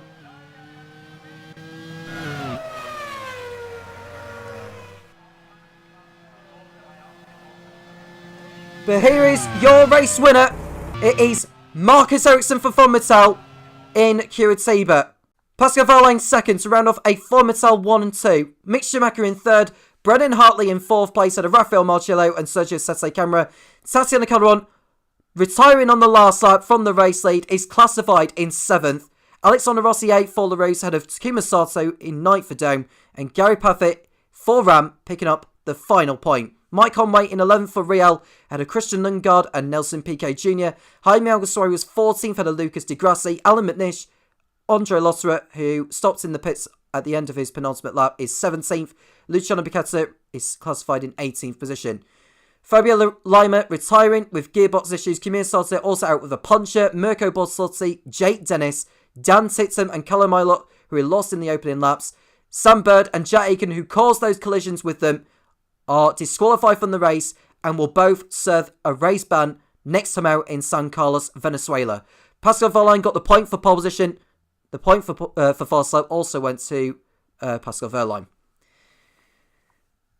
Well, after what was a heroic drive in Argentina, Tatiana Calderon must have thought she had a chance in the championship going into this round and coming round about 4 kilometres away from sealing back-to-back wins. But mechanical gremlins have seen her stop at turn 2. And even for myself, I cannot help but feel sorry for her and for team manager Marcus Johansson. That changes things in the League 2 Drivers' Championship. Formital are very close to sealing the team's championship for League 2. And it's time for Topher Smith to run down on the championship standings, and we'll be back for the League 1 race very, very shortly. Wow, incredible drama there in the League 2 Curitiba Grand Prix. Tatiana Calderon having the win snatched away from her right to the death by an issue there with the Mascar Lola car. She will be inconsolable after that, but at least she does take home 7th place and does pick up some points towards her championship. But I can feel that Tatiana, as well as team manager Marcus Johansson, will be very disappointed with that outcome. The win goes to Marcus Ericsson, and what has that done to the driver standings? Well, Pascal Wehrlein still heads up the driver standings in League 2, 179 points for the German, with Marcus Ericsson's victory today moving him into second ahead of Calderon, 167 to Calderon's 154, with Mick Schumacher and Brendan Hartley now mathematically out of contention for the championship. So I'm sure that in the last 2 rounds in San Carlos and Laguna Seca, Mick Schumacher will be doing everything he can to help out Calderon, as well as trying to secure the title for Mascar Lola. And what has that done to the team standings? Well, Formital still leads the way on 346 points. Mascar Lola on 278. It's not mathematically done yet, but San Carlos might be the crowning circuit for the Formital team should results go their way. Pacific Grand Prix still heads the way in the race for the final promotion spot on 143 points. Force India on 115, Ram on 112 and Dome on 101. It looks like it's likely to be any of those 4 teams now. Zaxbyed, I think, falling a bit too far away now, and they will look ahead to Season 4 to try and have more of a push at the title. And after that drama-filled race, we now look ahead to the League 1 event, and Scott Dixon is leading the way still in the driver standings, 151 points for the reigning champion. But Antonio Felix da Costa, after picking up his 3rd win in a row last time out in Buenos Aires, has moved into second on 134, and he is chasing down Dixon hard to win this championship. Nick de Vries still there in 3rd place, hanging on to Dixon and da Costa at the moment, and he will want to get back to winning ways here today. Pato Ward 4th in the Arrows on 95, ahead of Will Power and Kamui Kobayashi, the top 6, the only ones who can still mathematically win the championship. And Sebastian Buemi, Roman Grosjean, Alex Lynn and Jose Maria Lopez round out the top 10, but they will be looking to get as many points as they can for their teams to help them in the team's championship, where Minardi lead the way on 253 ahead of Simtek on 197. Leighton House is on 188, 1 point ahead of Manor on 187, and Arrows on 144, the top 5 there, the only ones who can still win the championship. HRT's on 92 ahead of Super Aguri. The outgoing team's champion is on 84 points at the moment. Prost on 64, Onyx Grand Prix on 55, and BAR on 32. That is your top 10. And then at risk of relegation down into League 2 for next season, AGS, Midland, and 40 Corsi. I think those 3 teams are going to need a mega result if they're going to drag themselves into the top 10 and out of that relegation zone. And just the one driver change to make note of ahead of today's League 1 race. Paul Di Resta, last time out, picked up a 2-race ban, so he will be returning at the Laguna Seca Grand Prix, the season finale. And in his place at the Super Aguri team will be Oliver Behrman, making his second appearance this season after Paul Di Resta picked up a race ban earlier on in the season. Mike Gillespie, none too happy about Paul Di Resta's performances this season and has already stated quite firmly, actually, that Di Resta will not be part of the Super Aguri team next season. So Di Resta potentially looking for a drive for season 4 there. But as far as the grid is concerned for today's race, Jose Maria Lopez has made it 2 pole positions in a row. The Argentine puts the Manor onto pole position, but Lopez still searching for that elusive first Grand Prix World Series victory. Will today be the day that he finally gets it done? Pato Ward putting in a great performance to put the Arrows second on the grid. Only 28 thousandths of a second behind Lopez, who was very close in qualifying. And our championship leader, Scott Dixon, also within a tenth of Lopez's time. It was such a close qualifying, this one, and it should bode well for the race today. Danny Unkadea put both Arrows in the top 4 ahead of Nick de Vries and Minardi. Jean-Eric Verne doing a good job in the Prost to go 6th ahead of Kamui Kobayashi and Antonio Felix da Costa. Da Costa having a bit of an uphill battle today if he is to get his 4th victory in a row. Marco Wittmann and Nick Yellerly rounding out the top 10 on the grid today. Luke Browning in the second Simtek will go from 11th ahead of Sebastian Buemi in the lead Leighton House. Robin Frines 13th in the Super Aguri ahead of the second Leighton House of Will Power. Alex Lynn and Nicholas Latifi are 15th and 16th ahead of the 2 Onyx Grand Prix of Antonio Fuoco and Sebastian Bourdais. Louis Delatraz in his second start in the Grand Prix World Series will be 19th ahead of Sean Galale 20th in the BAR. And nearer the back of the grid, Naoki Yamamoto 21st in the Midlands, another driver that has potentially lost his seat for next season. Alex Johnson not happy with the performances of the Japanese, and he has also said that he is not intending to keep him in season 4. Alex Palou 22nd in the AGS ahead of Roy Nassani in the 40 Corsi. Felipe Nasr 24th in the Midland ahead of Colton Herter and our substitute driver Oliver Behrman in the Super Aguri. It's a fantastic grid for you in the League 1 race, very competitive, and we should see plenty of action. Ready and waiting to call that action is back down to Tom Cairns. Lopez on pole for the second race in a row. Can he convert it into victory this time? How will Dixon and Da Costa get on in the race for the driver's title? The 5 red lights are coming on. When they go out, we'll be racing for one last time in Curitiba, Brazil. Lights out and away we go. A tremendous start from Jose Maria Lopez. Blasted off the line. He's like a missile launching off. He leads ahead of Pato Ward as they come towards the first corner of this Curitiba racetrack. As we see the Minardi making contact there with the Arrows. It looks like O'Ward is out already. He is.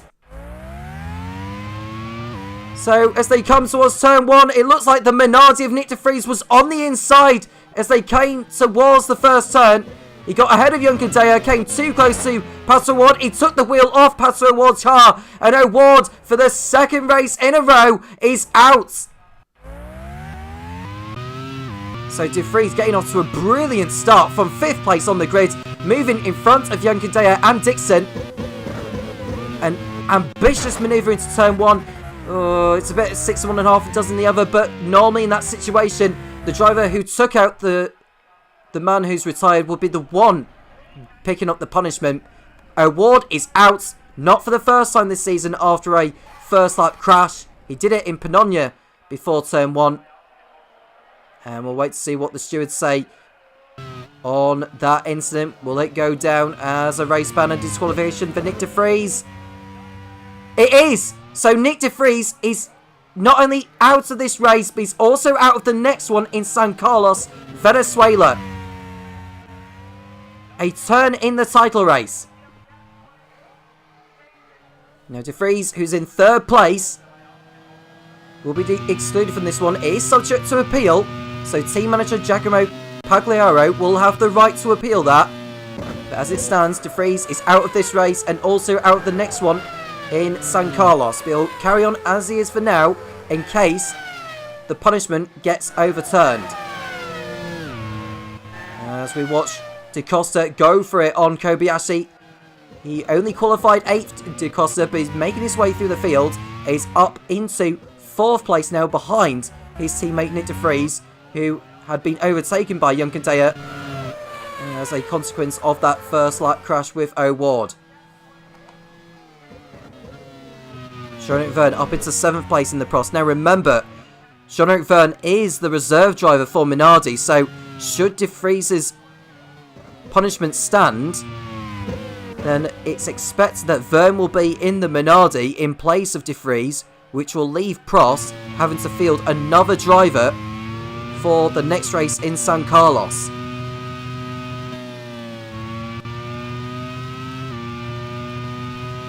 And there is Lopez in 2nd place, or in the race lead I should say. It's Young Kandaya who's in 2nd position, whilst we look at Dixon, who goes into this round with a 17-point lead in the title battle. The good news is that Da Costa did not get pole position. I suppose further good news is that De Vries will be disqualified from this race as it stands. So it's not too bad of a start for Dixon, but with the positions as they are, Da Costa will still close down the gap in the title race. But Dixon is on a move as he gets through on the manner of Kamui Kobayashi, and he's through into 5th place behind title rival Antonio Felix Da Costa.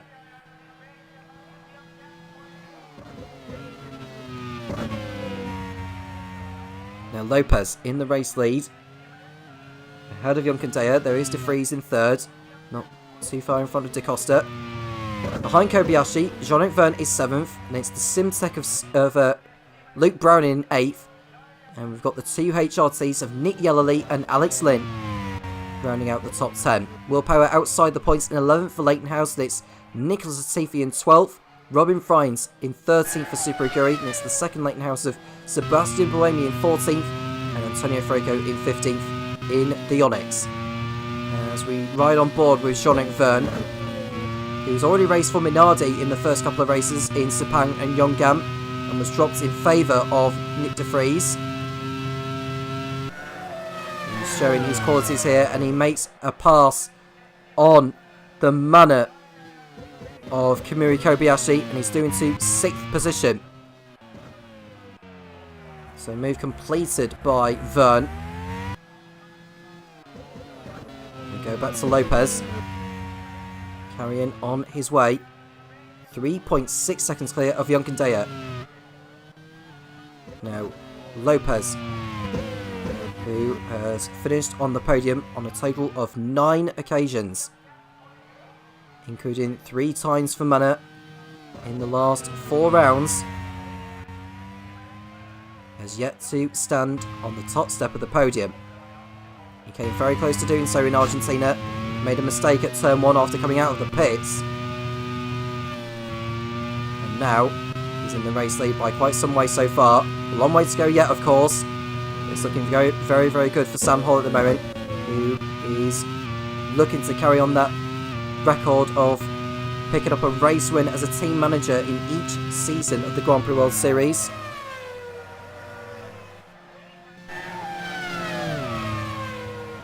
Topher Smith also has that record. His first 2 seasons with Super Aguri. And he's picked up 2 wins this season with Pato Award as the Arrows boss in Dijon, Bourgogne and Hockenheim.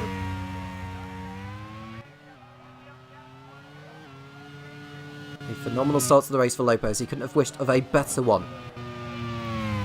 Fastest up as well. He's inside the top 10 in the Drivers' Championship, despite only competing in 5 races, I should say. He joined... No, I think it is 4 rounds, actually. So he joined in Hockenheim in place of Kobayashi to begin with, and then took Grosjean seat from the next round onwards.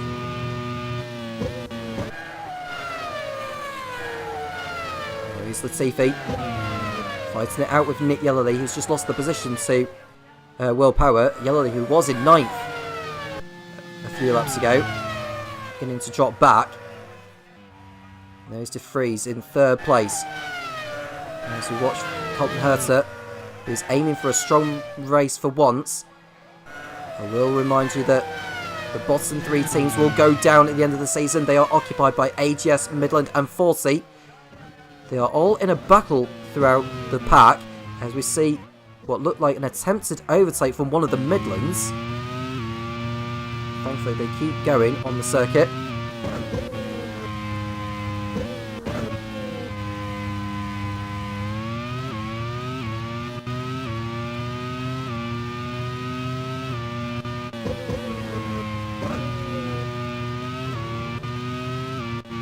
There's O'Ward. Well, Young Kandeo, I should say. O'Ward is out of the race, I should say. He's the only retirement so far. De Vries carrying a race ban over him. And that will spell the end of his title challenge.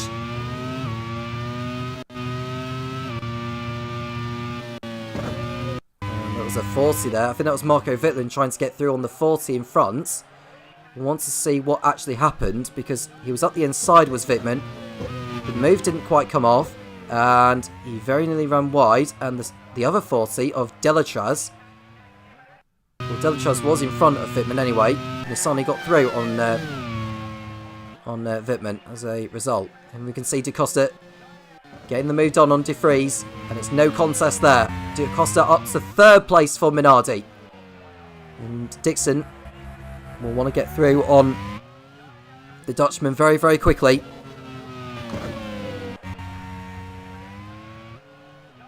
Now Manor have a good chance of taking 2nd place in the Teams Championship, given how their cars are performing at the moment. Kobayashi, for your information, is down to 10th place now. He's been really struggling in the opening stages. Not sure what's happened to him. Vern is up in 6th place, having a really good race in the Prost so far. We await what the pit strategies are going to be for each driver.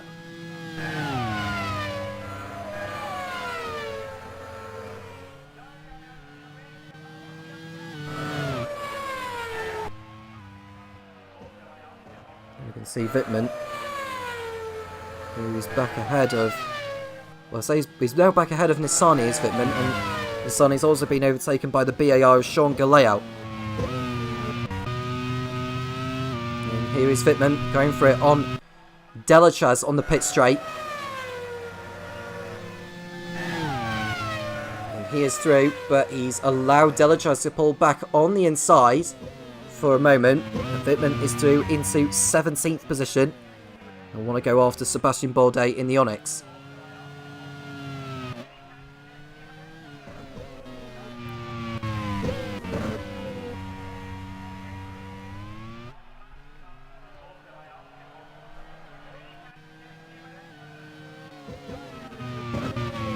Scott Dixon, 17 points clear coming into this round, as it stands with Da Costa in 3rd, and Dixon, who would finish 4th because of De Vries' disqualification.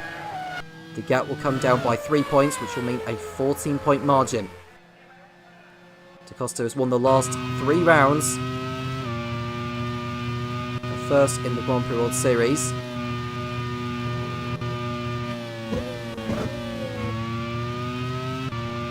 And with Pato O'Ward's retirement from this race, he is now out of championship contention. And with where Will Power is at the moment, he is also out of contention too.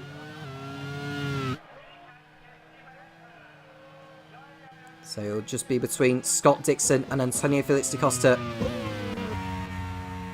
into the last 2 races. As Galea locks up in front of the 40. He's in front of Louis Delatraz.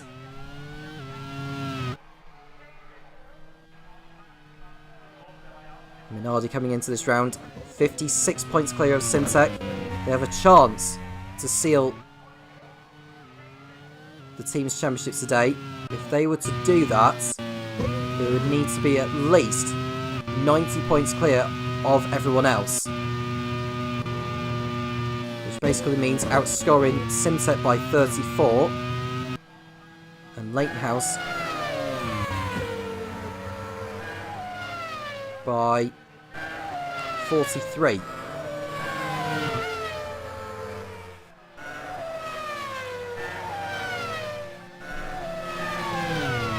No, that's wrong actually.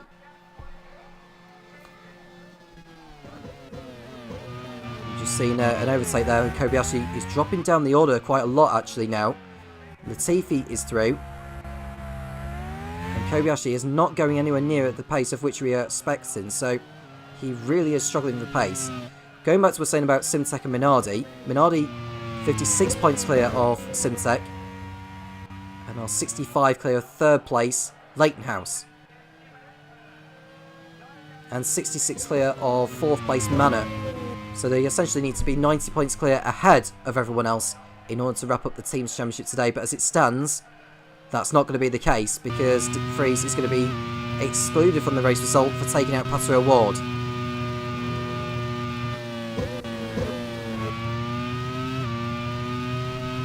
Lopez's lead over Jonken Deyer is 7.5 seconds.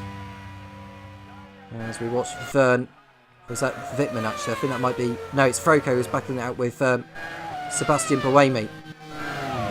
And we see a brilliant overtake from Naoki Yamamoto on Louis Delachaz into the final right-hander before the pit straight. And that's him through into 19th position. Now, Alex Palou, for your information, is back after a one-race ban. He took out... Well, he was responsible for the collision, I think, with Jay Anduravala and for his erratic driving that cost him a place on the grid in Buenos Aires. Kobayashi's down to 13th place. I wonder if he's on a heavier fuel load compared to everyone else, is the Japanese driver. That could explain his drop in pace.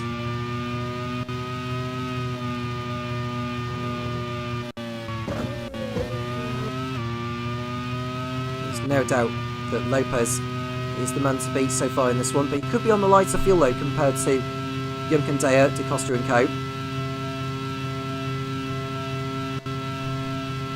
If he is on the lighter fuel load, he'll need to put in some qualifying laps to optimise the strategy.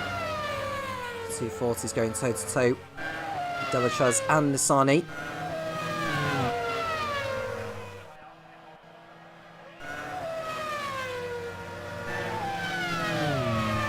Let's go all the way down to Ollie Berman, who's in the Super Aguri for this round and the next one in San Carlos. Alderesta picking up a 2-race ban for taking out Lily Delachaz and Pato Award in Argentina.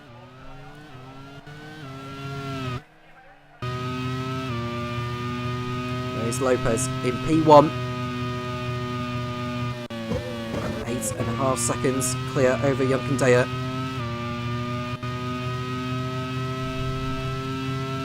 Unstoppable at the moment is Lopez.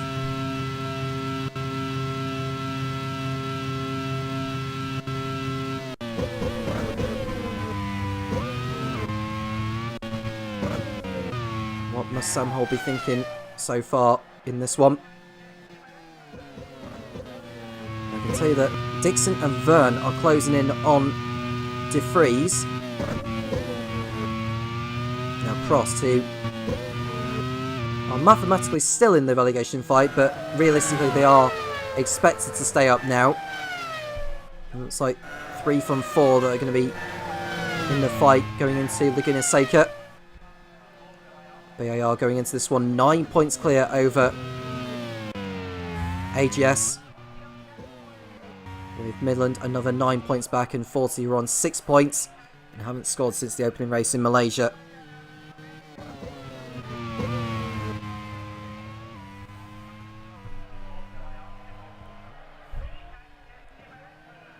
Now is Jonken Deyer in second place ahead of De Vries. Jonken Deyer having another good race so far. Looking to end the season strong and put himself out there in the market for a full-time drive next season.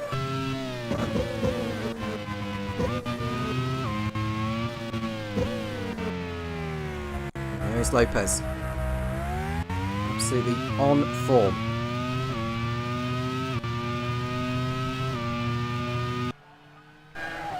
As we see Alex Palou attempting to make a move on the 40 in front. No harm done there. He had to slow down to avoid the contact.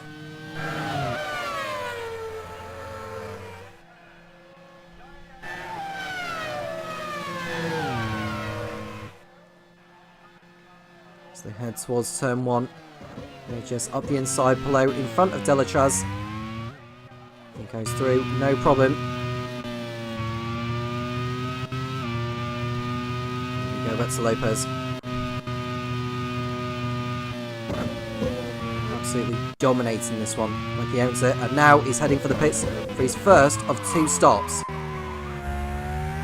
Got away there for a moment as we saw Felipe Nasr make a lock-up. He's able to continue. So lap 14, Lopez is in. Where will he come back out? He'll probably come out in front of Galeo.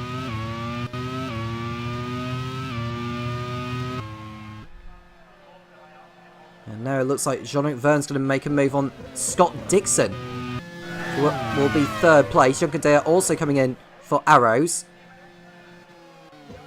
So Jean-Luc Verne at the moment, if he was to count De Vries's disqualification, he will go up into 2nd position. Now Prost haven't picked up a podium finish yet this campaign. Boy, could they do with one. And Bourdais in the pits for Onyx as well. Where did Lopez rejoin? He's currently outside the top 15 on the timing pages. I don't think it'll be too long before he gets back into the top 15. But there is De Vries running in 2nd place on track behind Antonio Felix da Costa.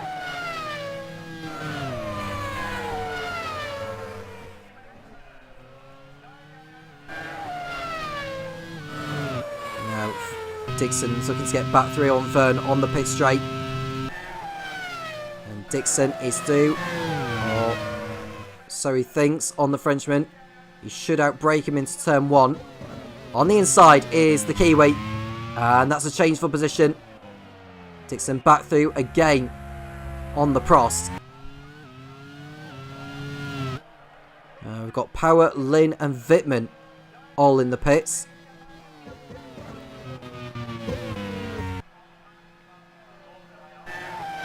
See Ollie Behrman making the move on the 40 ahead. Alex Palou heading for pit road in the AGS.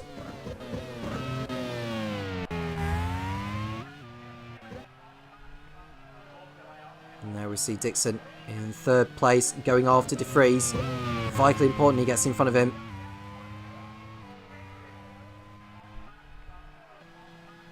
Just the 1 retirement so far. Pato O'Ward out after colliding with Nick De Vries at turn 1. And now we see Verne heading for the pits.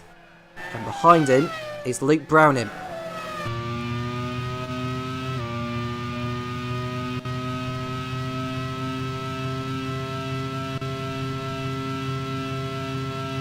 Galeo holding Lopez up at the moment, but Lopez should get through on Galeo rather easily.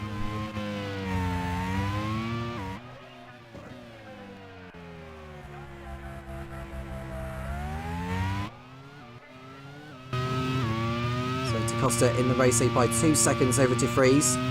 It's Dixon. Latifi is now up into 4th place on track in the BAR.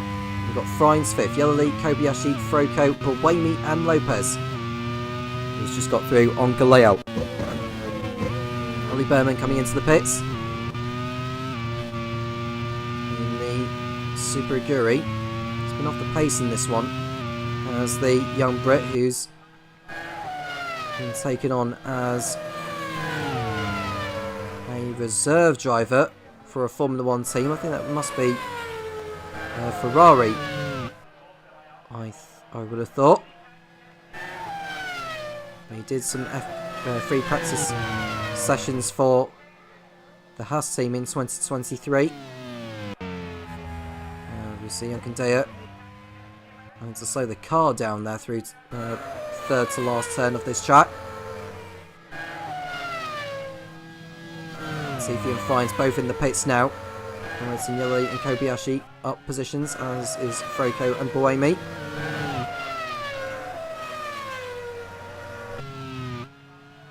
Now Di Costa is behind Behrman, who's exited the pits.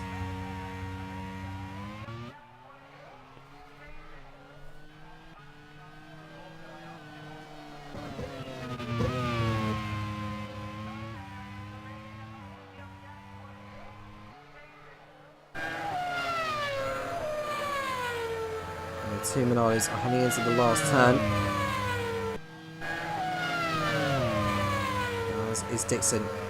He hasn't been in the running for podiums in the last few races. He had an absolute nightmare of it in Buenos Aires. Di Costa comes in from the race lead, and that hands the position over to his teammate Nick de Vries. He's just got in front of the middle and he's in front of Dixon now. Dixon won't like this one bit. He will have to fight his way through to stay in touch with de Vries in front.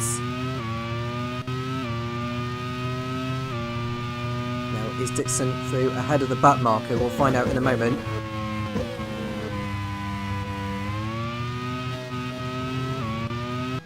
And Di Costa is back out.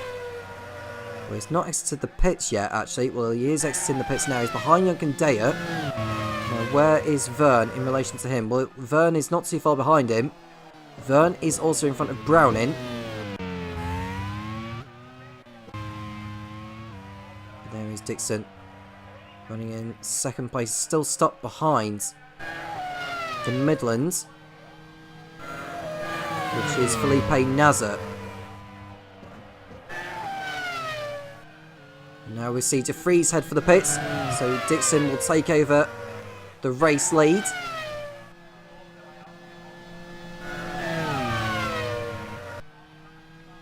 Whilst Junkendaya makes his way through past Brian Nissani, or so he thought. Runs wide a little bit, and that's going to allow Di Costa to close back in. Di Costa on the inside of Junkendaya, and that was very nearly ending in tears there. This is a genuine fight for position. Both have pitted. Nissani heading for the pits, as is Yamamoto Froko. De Vries hasn't left the pits yet. Di Costa is coming down the pit straight. He's in front of De Vries now. De Vries Di Costa on Vern, but Vern is going to be through ahead of him. So Vern in front of De Vries. And he's up the inside is Vern.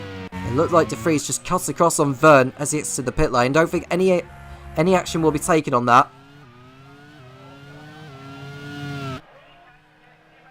But Di Costa is carrying on his way ahead of the Spaniard Danny Junkendaya. In second place now is Nick Yellerly in the HRT. His teammate Alex Lynn has pitted. Behind Yellerly is the manner of Kobayashi. We expect him to be doing a one stop.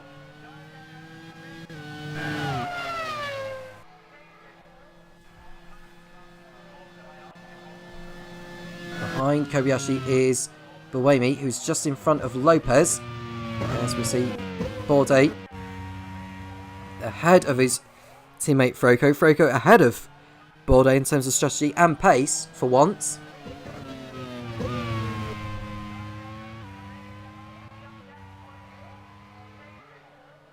And we see a slow BAR of Nicholas Latifi, who's going to be the second driver to retire from this race. The Onyx is having to dodge their way round him. But it's the end of the road for the BAR. Good news for AGS Midland and 40. But Nicholas Latifi is out of the League One Curitiba Grand Prix, the second driver to retire. And that's one less car for Will Knight to be focusing on. The team manager of that squad will just be hoping he scrapes through the relegation battle, and will focus on Season 4 to make sure BAR are back fighting for the championships of which they won in season 1 with Jean-Eric Verne, Sebastian Buemi and Pascal Wehrlein. You see Lopez making his way through past Buemi on the fresh tyres.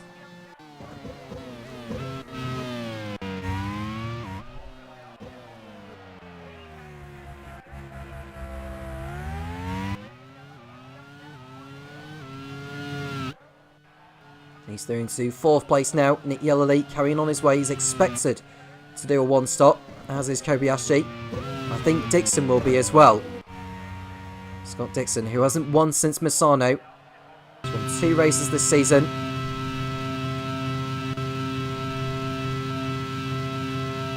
Seems like he's still in the running for the team's championship as well as the drivers, but they need Minardi to have an absolute mare of it. Well, they sort of have so far with De Vries out of the running for points, with that disqualification hanging over him.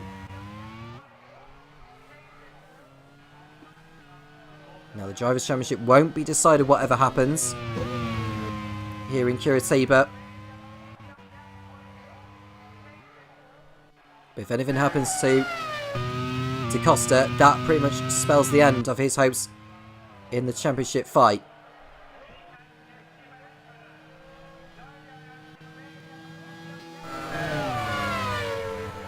Now we are seeing a battle towards the back as Delatraz holds up Power, Frines and Lynn.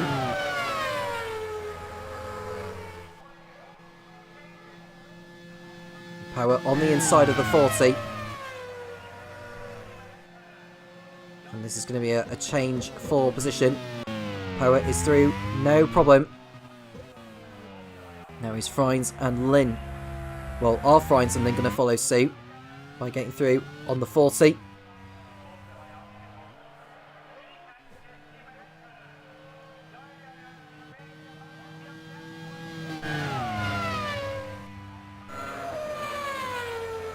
We saw Lopez in the background closing on Kobayashi. But it's important he gets ahead of the one-stoppers to make the most out of the 2-stop strategy that he is doing.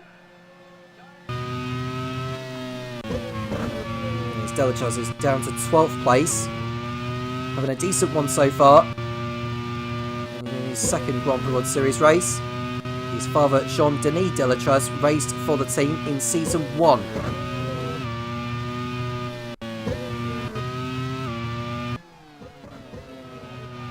There's Kobayashi, who was in the race lead for the whole of the race until he went off, broke his front wing and needed to come back in for repairs. Da Costa took the win in Buenos Aires on that day. Ollie Berman has just been lapped by Dixon. Tries to unlap himself from Mercury, but that's not going to work there.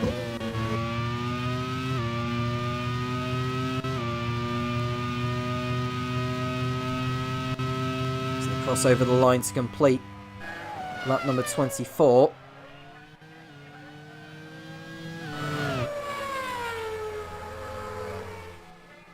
And there is Yellerly. So the promising start to his Grand Prix World Series career as well. Podium finish in Hockenheim to his name. HRT are well and truly safe from relegation. But they want to try and get as many points as possible to put themselves in the running for a place in that non-championship Macau Grand Prix after the season has finished.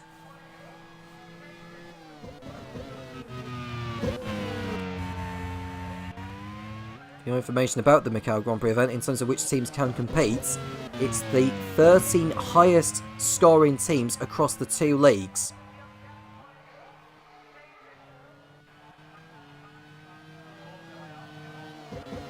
We've seen Nick Yellerly once more trying to close in on Dixon. But with Dixon on the one-stop strategy, he has a golden opportunity to win this race now, there's no question. Now we can see the 40 there of what looks like Ryan Nissani making his way through ahead of Alex Palou. And Dixon comes in for his only stop of the race, as is Nick Yellerly. So Kobayashi will go through into the race lead with Lopez in second place on track.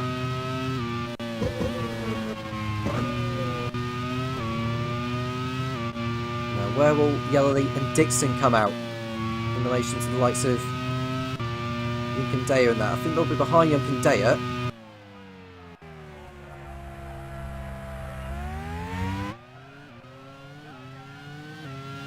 Dixon's exited the pits now, so he's just behind Yunkandaya. Further behind, we see Wittmann go for a move on Delachas for 14th. He's ahead of him well and truly, and he's ahead of Yellerly now as well. So he's into 13th position.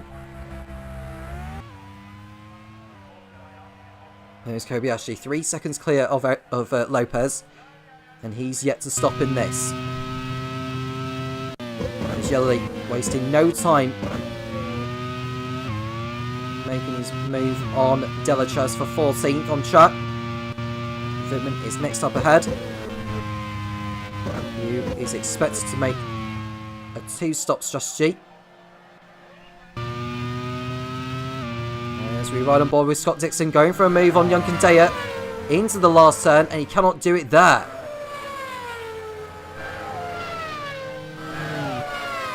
So he's now further back compared to how he would like to be. It looks like he's going to make his move on the pit straight into turn 1. Up the inside goes Scott Dixon on Yunkandaya, and 8th place is his. We go to Sebastian Buemi, who's running in 3rd. He's yet to make a pit stop.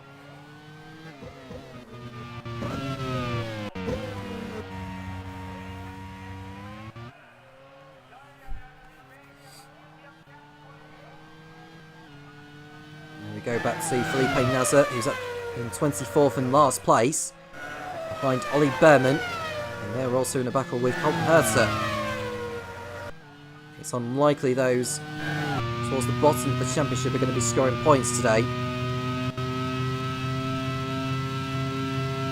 The highest of those that are still running out of the bottom 4 teams, of which their cars are racing, that would be Lou Delachas in 15th. And now we see a spin and a broken front wing from Nick Yellerly. By trying to get through on Marco Wittmann, has dropped it all by himself, and the front wing has gone on that HRT.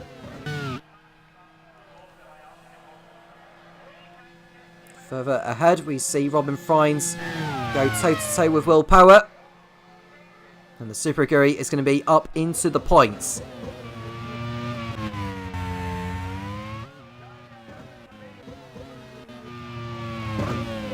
Dixon is not far behind Luke Browning either.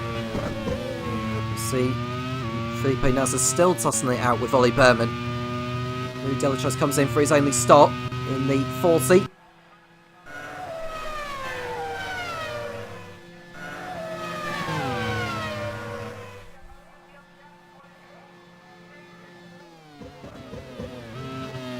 So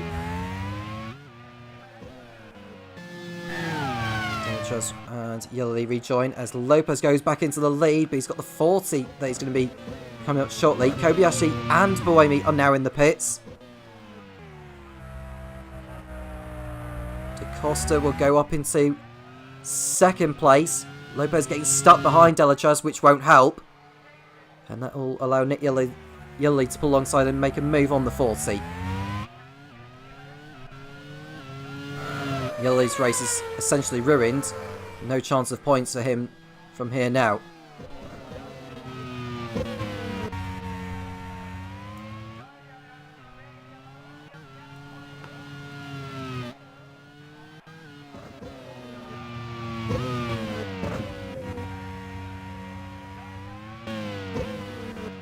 There's Nick DeFries in 3rd position. As it stands, he'll be excluded from the race result for taking out Pato Award at the start, which would promote Jean-Eric Verne up into the final podium position. He's expected to make a 2nd stop though. Scott Dixon is not. He's expected to go to the end.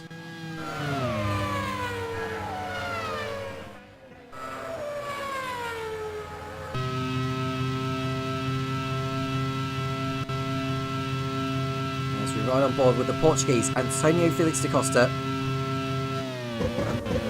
looking to close down the gap on Scott Dixon in the Drivers' Championship with 17 points coming into this round. He is, at the moment, if Dixon was to finish 4th, 2 positions behind him, the gap would come down to 11. But DaCosta has still got another stop to make. Dixon, as I've just mentioned a moment ago, is expected to go to the end. Buemi in 15th place. Now moves in front of Bourdais. And Swiss is through after his stop. He's aiming for a strong finish to the season. As we look at Felipe Nasr. Up the inside of the AGS of Colton Herta, and that's 20th place going in the way of him. It's points that Netherlands are after right now, and it doesn't seem like they're going to be scoring here. They've had too many problems all season. So far behind on the development. They are destined for life in League 2 next season.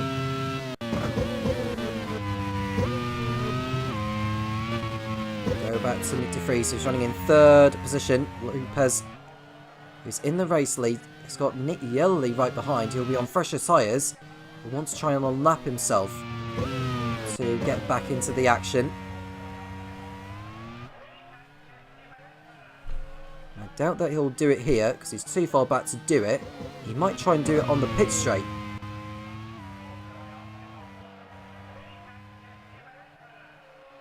Now he's right into the slipstream as we go back to Nick de Vries in 3rd position. In front of Verne, not by much though. And now we watch Nick Yellerly, who's about to unlap himself from Jose Maria Lopez.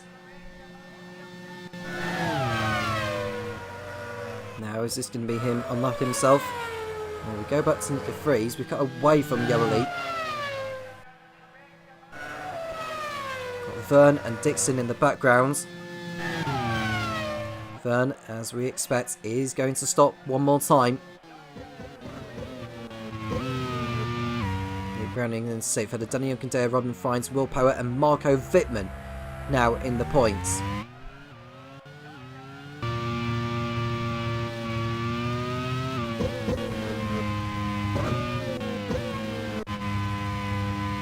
Go back on board with Jose Maria Lopez. Just been unlapped by the HRT of Nick Yellerly. He'll just want to let the HRT go and let him run his own race. No point battling with him.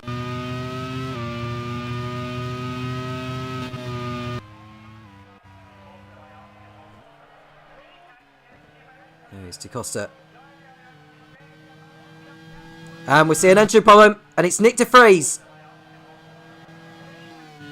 For the 2nd race in a row, he's going to be pulling out with a mechanical issue. And as it stands with that disqualification, he will also be out for the next race in San Carlos. And it spells the end of his title challenge here. It's now going to be between 2 men to be crowned the Grand Prix World Series champion. Verne goes through. Dixon will go through in a moment. And he's holding up Scott Dixon, not in a good way either. The car is on fire. De Vries will need to get off the racetrack very, very shortly. Fines comes into the pits for a pit stop. But it's the end of the road for Nick de Vries and the end of his title hopes. And that hurts Minardi's chances in the Teams Championship. Whatever happens now, they will not win the Teams Championship at this race. They'll have to wait for another round at least to have the chance of sealing it. De Vries retires from the race. And Ollie Berman is also out in the Super Aguri.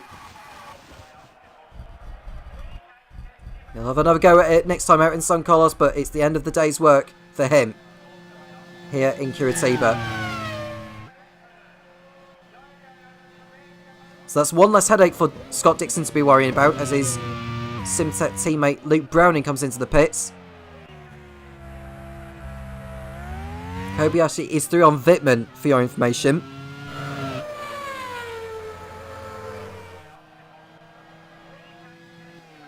Da Costa is behind Lopez on track. They are both expected to stop again.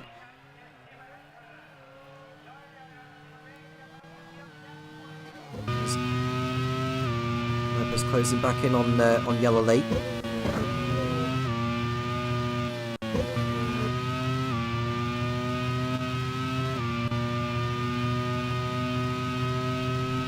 As we ride on board with Alex Blow, who's now in 17th position.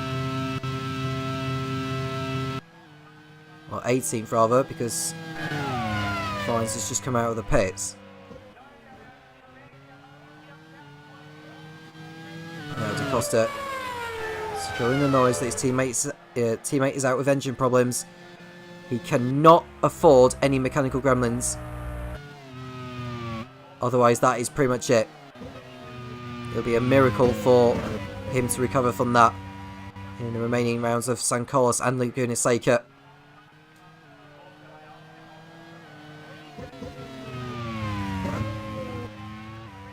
Looks like we've just seen an overtake there. Was that Wittmann who's just got through on Lynn, I wonder? Well, I think it might have been Will Power, actually. Will Power has got through on Kamui Kobayashi by the looks of it. At least we thought it was. But here is Jean-Eric Verne. Doing a fine job in the Prost.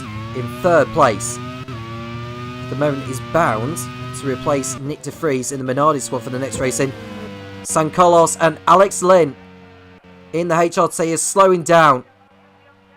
What a shame. After the podium he had picked up last time out in Buenos Aires, it's not going to be a repeat of it here. And with his teammate at the back, and I think there's an engine problem for another car further on around the circuit. We'll need to go to that very shortly. We don't know who it is. Alex Lynn retires with suspension problems. Da Costa and Verne are both in the pits, but I'm very sure I saw an engine problem further around the track, and we'll find out what it is in a moment. Dixon through into 2nd place on circuit. At least we know he's not carrying a problem. As we see Robin Fries behind the 40, and he goes for a spin. Now, thankfully, he does not take out another driver. We saw what happened with Jack Aiken in the Lead 2 race when he took out Callum Ilott. And there is the engine problem. It looks like an Arrow's in trouble. It's Danny Juncadella. And that pretty much spells Arrow's slim hopes of the team's championship. And Danny Juncadella joins his teammate on the sidelines. Both Arrow's drivers are now out. It's the team's first double retirement since Istanbul.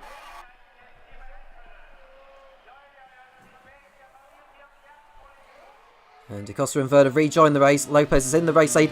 And there is the Midland of Felipe Nasr slowing down. They're dropping out like flies here. Felipe Nasr's torrid season continues, as is Midland's. It's not getting any better for them right now. They cannot get into the pit lane, I don't think. No, he's pulling off as well. And Felipe Nasr retires from the race. I think that's Marco Wittmann's just coming into the pits as well. There's another one gone then. Over the barrier on home turf. Nasr retires from the race. And there's Kobayashi, who is on the one-stop strategy. He's waiting for Lopez to pit in, his teammate. He's expected to make a 2nd stop. And Lopez is now in, as is Colton Herter, who's a lap down on him. So all of these retirements have helped Ryan Nissany go up into the points for 40. A point for 40 would be some consolation from what's been a really wretched season for them. There's Scott Dixon, who's now into the race lead. He's firm favourite to win this one, providing he doesn't suffer the same fate as what happened to Tassiano Calderon in the Lead 2 event earlier on in this round. Kobayashi through ahead of Lopez, has just come out of the pits. If Lopez is going to win this race, he's got to pass both Kobayashi and Dixon. He'll be on the fresher tyres. He won't have a lot of time to do it, as we see an overtake from Marco Wittmann on Robin Freins. Freins is fighting back though. Lopez now 21 seconds behind Dixon with 17 laps to go. Needs to take over a second out on him. Missani entering the pits for 40.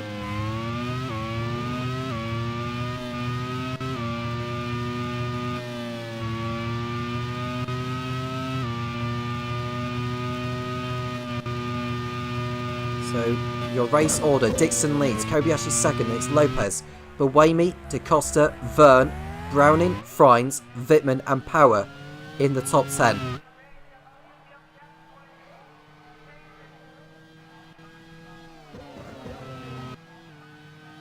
We see Wittmann still fighting it out with Freins, but Wittmann goes for a spin and loses the position to Will Power. Luckily, he doesn't take out another driver. He's lost time there and positions, and he's fallen out of the points. And he's got Antonio Froco right behind. Oh, and that's Bourdais! It looks like he's had a mechanical problem or something. Or has he come together with someone? He's up the inside of Louis Delatraz, and he's lost it all by himself. Gone off in a big way, and he's taken out the BAR of Sean Galeo. Both of them out on the spot. Galeo will be very, very unhappy with that from Bourdais. Bourdais' ill-considered move on Louis Delatraz had backfired, and it's resulted in the BAR and Onyx retiring. No points for either driver. But I think Bourdais will be hit with a race ban for taking out the BAR.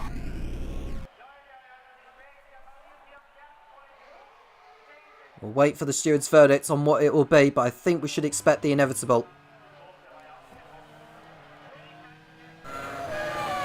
And it's a one-race ban for Sebastian Bourdais, so he is out of the next race in San Carlos. And we believe it'll be either Danny Kafia or Kazuki Nakajima filling in for him for that round. It'll be the first race that Sebastian Bourdais have missed this season. Onyx have had a season to forget, but they look very much safe from relegation. Antonio Froco is running in 12th behind Marco Wittmann. Lopez now around about 4 tenths behind Kobayashi. And there he is, look. Now, what does Kobayashi decide to do here? Well, since Lopez is on a different strategy, he'll want to let Lopez through.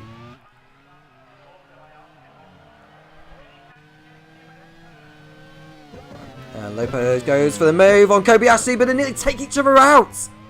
That was very nearly close to seeing the pair of them crash out of this race. There is Lopez on the inside. Oh, Kobayashi did very well to leave in space there. Had he turned in on him, that could have been the pair of them on the sidelines, and team manager Sam Holt will be having stern words with them.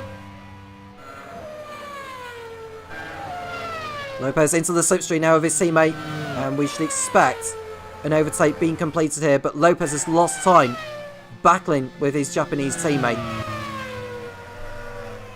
And we also see a move from what looked like Rai Nissani on one of the AGSs. So Lopez through on Kobayashi into second place now.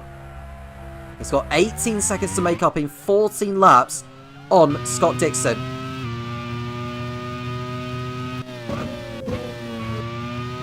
Right on board with Sebastian Buemi. Oh, that's Will Power, sorry, my apologies.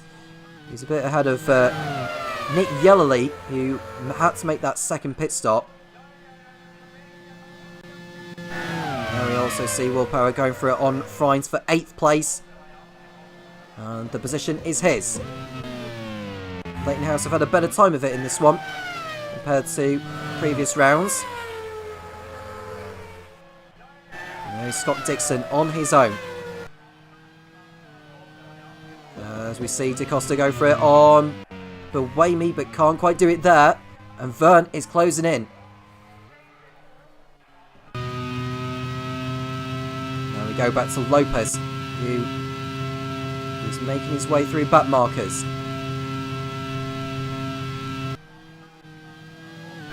DaCosta running in 5th in the Minardi.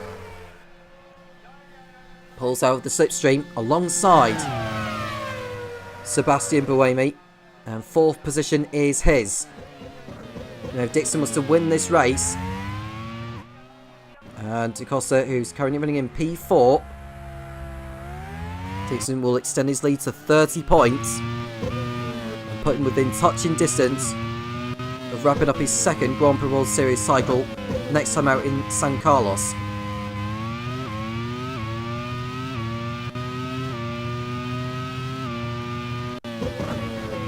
DaCosta came close to winning the championship last season as well when he was a Super Aguri driver.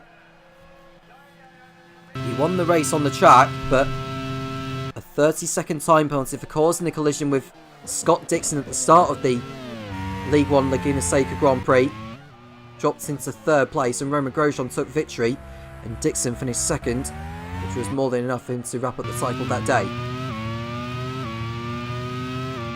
Jean-Luc Verne has got past Sebastian Buemi for 5th place. It's been a really strong showing from the Frenchman.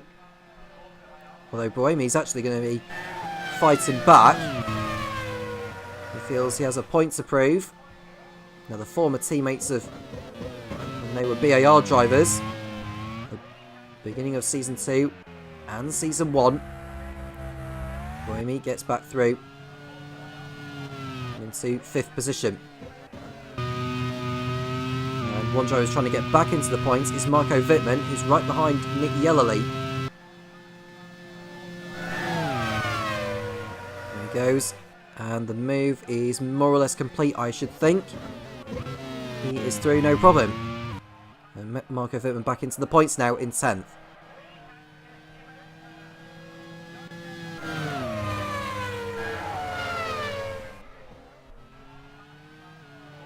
There's Lopez, who will cross over the line. We'll get an updated gap on where he is in comparison to Dixon. It's 17.1. He's not really closing down the gap enough. And Werner's back through on Buemi again. You see a move there from one of the AGSs. That was Alex Palou on Roy Nassani. That's good enough for him to move into 15th place. We've lost so many drivers in this one already. Sebastian Bourdais and Sean Galeo crashing out together. Felipe Nasr also out with mechanical problems, as is Nick de Vries. We've also lost Ollie Behrman, Danny Unkandea, Nicholas Latifi and Patrick Ward.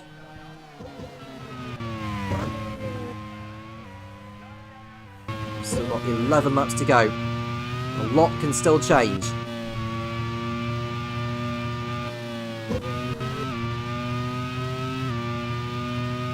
Tense times in the garages at the moment. Most particularly at Simtech and Minardi. Dixon has not had a lot to celebrate in recent rounds.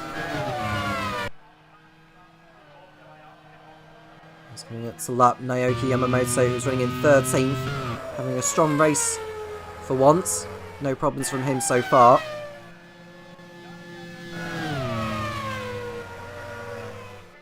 Fern on the inside of Buemi again. I think this is going to be a slam dunk overtake here. Fern finally through on the Leighton House. And 5th place is his at last.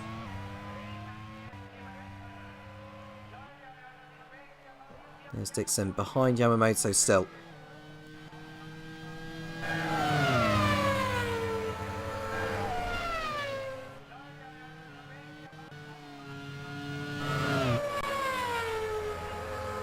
So Yamamoto staying out of the way of the Simtek.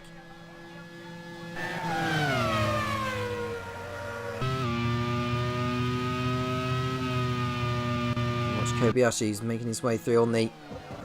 And there's a problem for the Super Aguri of Robin Fines. He's allowed Wittmann to go through easily there, and I think Fines is really slowing with the problem. So if he has an issue, that will promote Nick Yellowly back into the points. Yeah, and Fines is slowing with a problem. So both of Michael Gillespie's cars are going to be dropping out.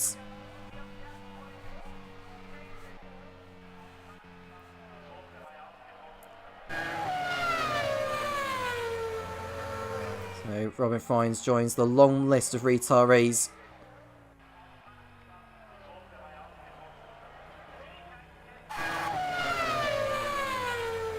Yamamoto goes up into 12th place. Delachaz 13th. Pillow will move up also. There's an electrical problem for the Dutchman.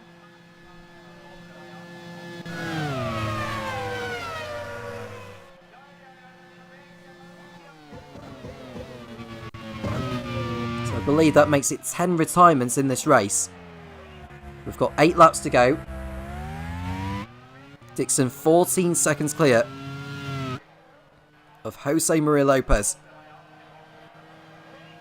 It doesn't look like he's going to be troubled too much unless something happens that changes the complexion of this race.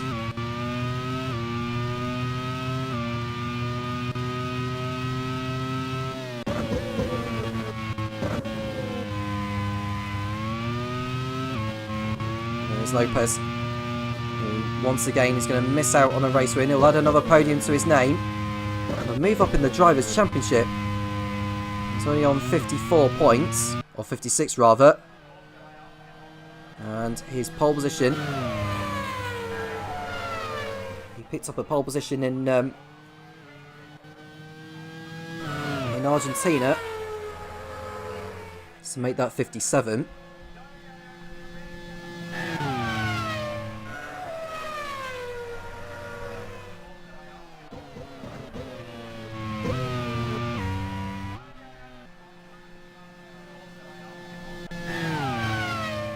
He'll go in front of Alex Lynn, Roman Grosjean. Sebastian Bowman will still be in front of him, but only just.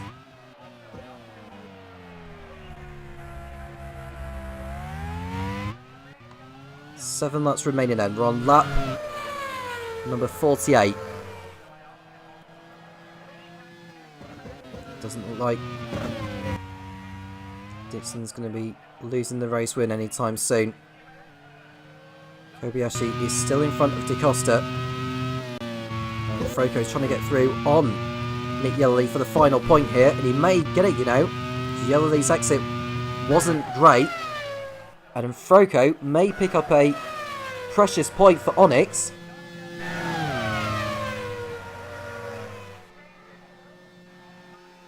Doesn't go for it into turn 1 yet.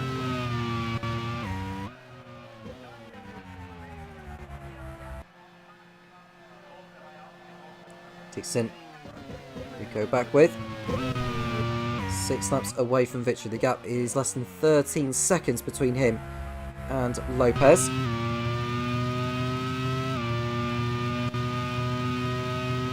There is Nassani running in 15th. Battling with Alex Palou. And Nassani up the inside of his rival. This isn't for points by any means, but Nassani is due at last.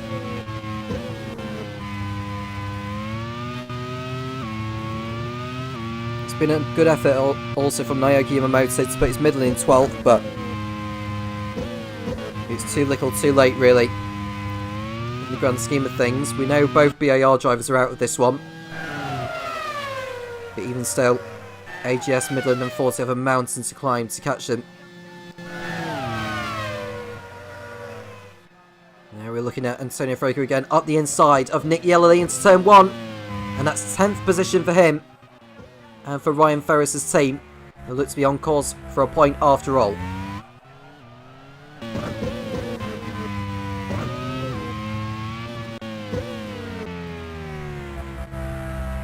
look at Dixon once more, not having to worry about back markers in this moment in time.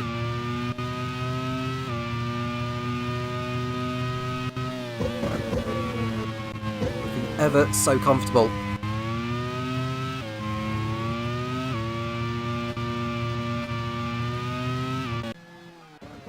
Lopez will have to contend with second once again. His 4th second place in the last 5 races.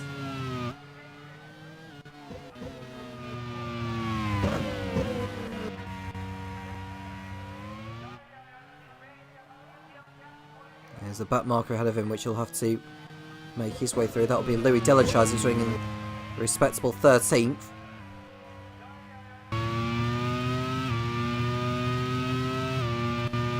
Scott Dixon knows he's going to extend his championship margin. 4 laps left. It's been a comfortable drive. Lopez dominated at the beginning, but it became clear as to why that was the case.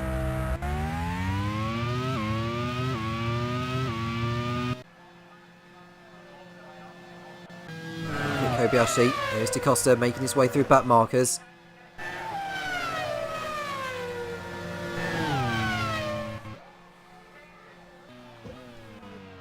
We go back to Kobayashi.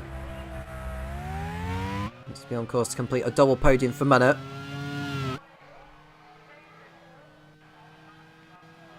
A handsome number of points coming in the way of them. As it stands with Simsek getting the points they're about to achieve.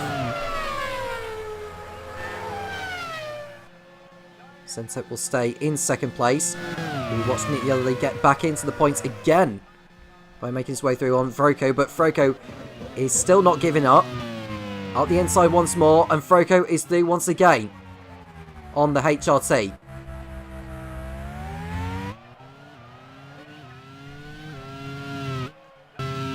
So that battle's going to go right to the end. So you see Lopez closing down the gap a little bit more, but it's too late now.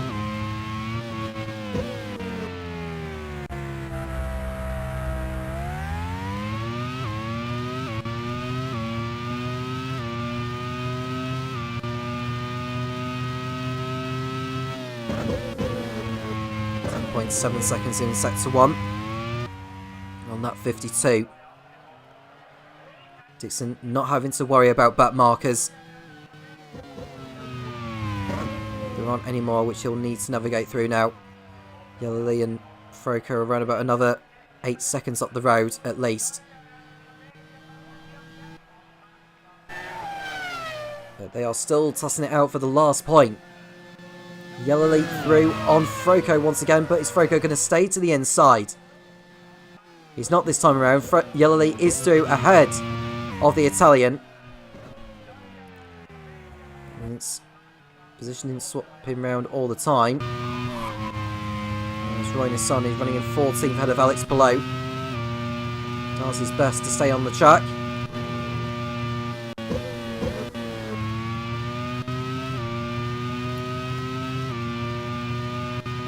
And crossing over the line now, and you can see an overtake, I think. Is that someone trying to lap them? I think that's someone trying to lap Palou. She's done so now. It might have been Antonio Felix DaCosta, you know. Go back to Lopez, who's absolutely pushing as hard as he can. But Dixon has this one under control.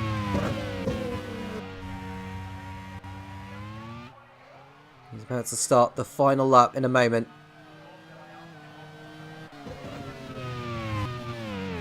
As we watch Colton Herter, who is in 16th and last place. He's got Jean-Luc Verne right behind, trying to lap him. Herter thankfully doesn't run into Verne. It's the last lap now for Scott Dixon, as DaCosta makes his way through the back markers again.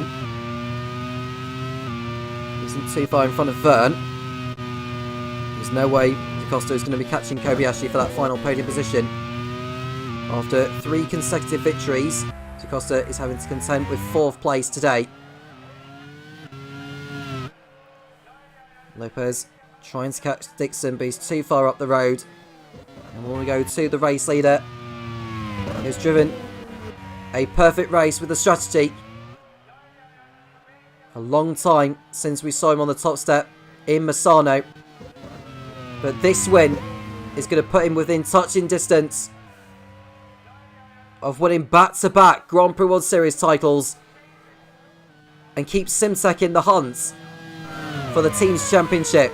Scott Dixon in the Simtek rounds the sweeping right-hander to win the League One Curitiba Grand Prix.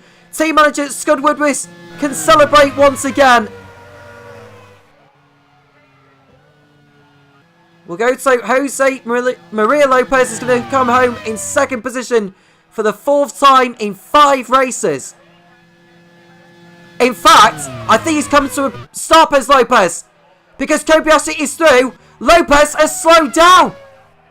He's slowed down as Jose Maria Lopez. The Argentine is out on the last lap. Kobayashi will take 2nd place, and Antonio Felix da Costa will be 3rd. Jean-Luc Verne will be 4th for Prost.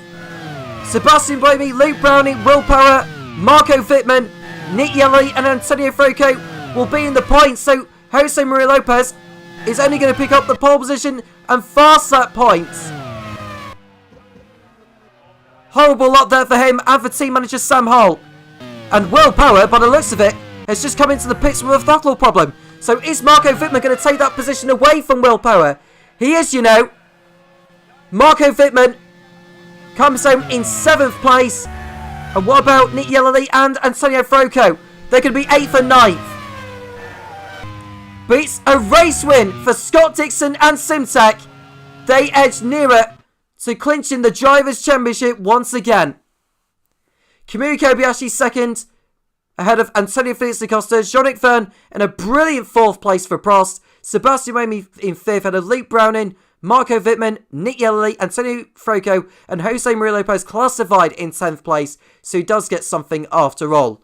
In 11th place will be Will Power after pitting at the end of the last lap. Naoki Yamamoto is 12th, ahead of Louis Delatraz, Ryan Nissany, Alex Palou, and Colton Herter.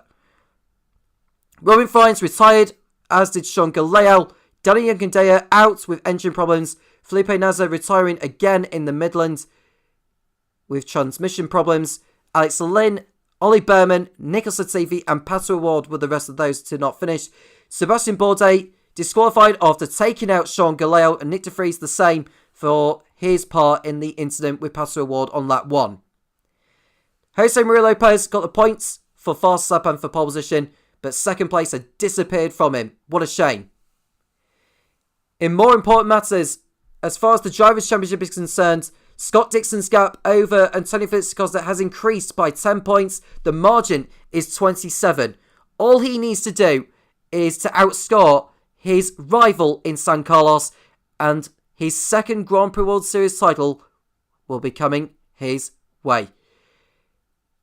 We'll have a look on the championship standings right now in League One in the voice of Topher Smith, and I'll see you for the penultimate round in San Carlos, Venezuela. Has Scott Dixon just put one hand on the Grand Prix World Series Championship trophy for a 2nd season running? That win today could be absolutely crucial as he chases down 2 in a row. And as far as the points are concerned, it is now only between him and Antonio Felix da Costa. 176 points for Dixon, 149 points for da Costa, and the likes of de Vries, O'Ward and Kobayashi are now mathematically out of it. 2 rounds to go, 2 drivers still in it. This is going to be absolutely fascinating for the rest of the season. Will Power still holding on to 6th in the standings on 83 points ahead of his teammate Sebastian Buemi on 78. Roman Grosjean on 60 ahead of Jose Maria Lopez on 59. And Alex Lynn also on 59 in 10th behind Lopez on countback. We will also take a quick look at the teams before we say goodbye. And Minardi are on 268 points with Simtek on 230. Simtek closing that gap a bit to 38 points. And with those 2 rounds left to go, still plenty of points to play for.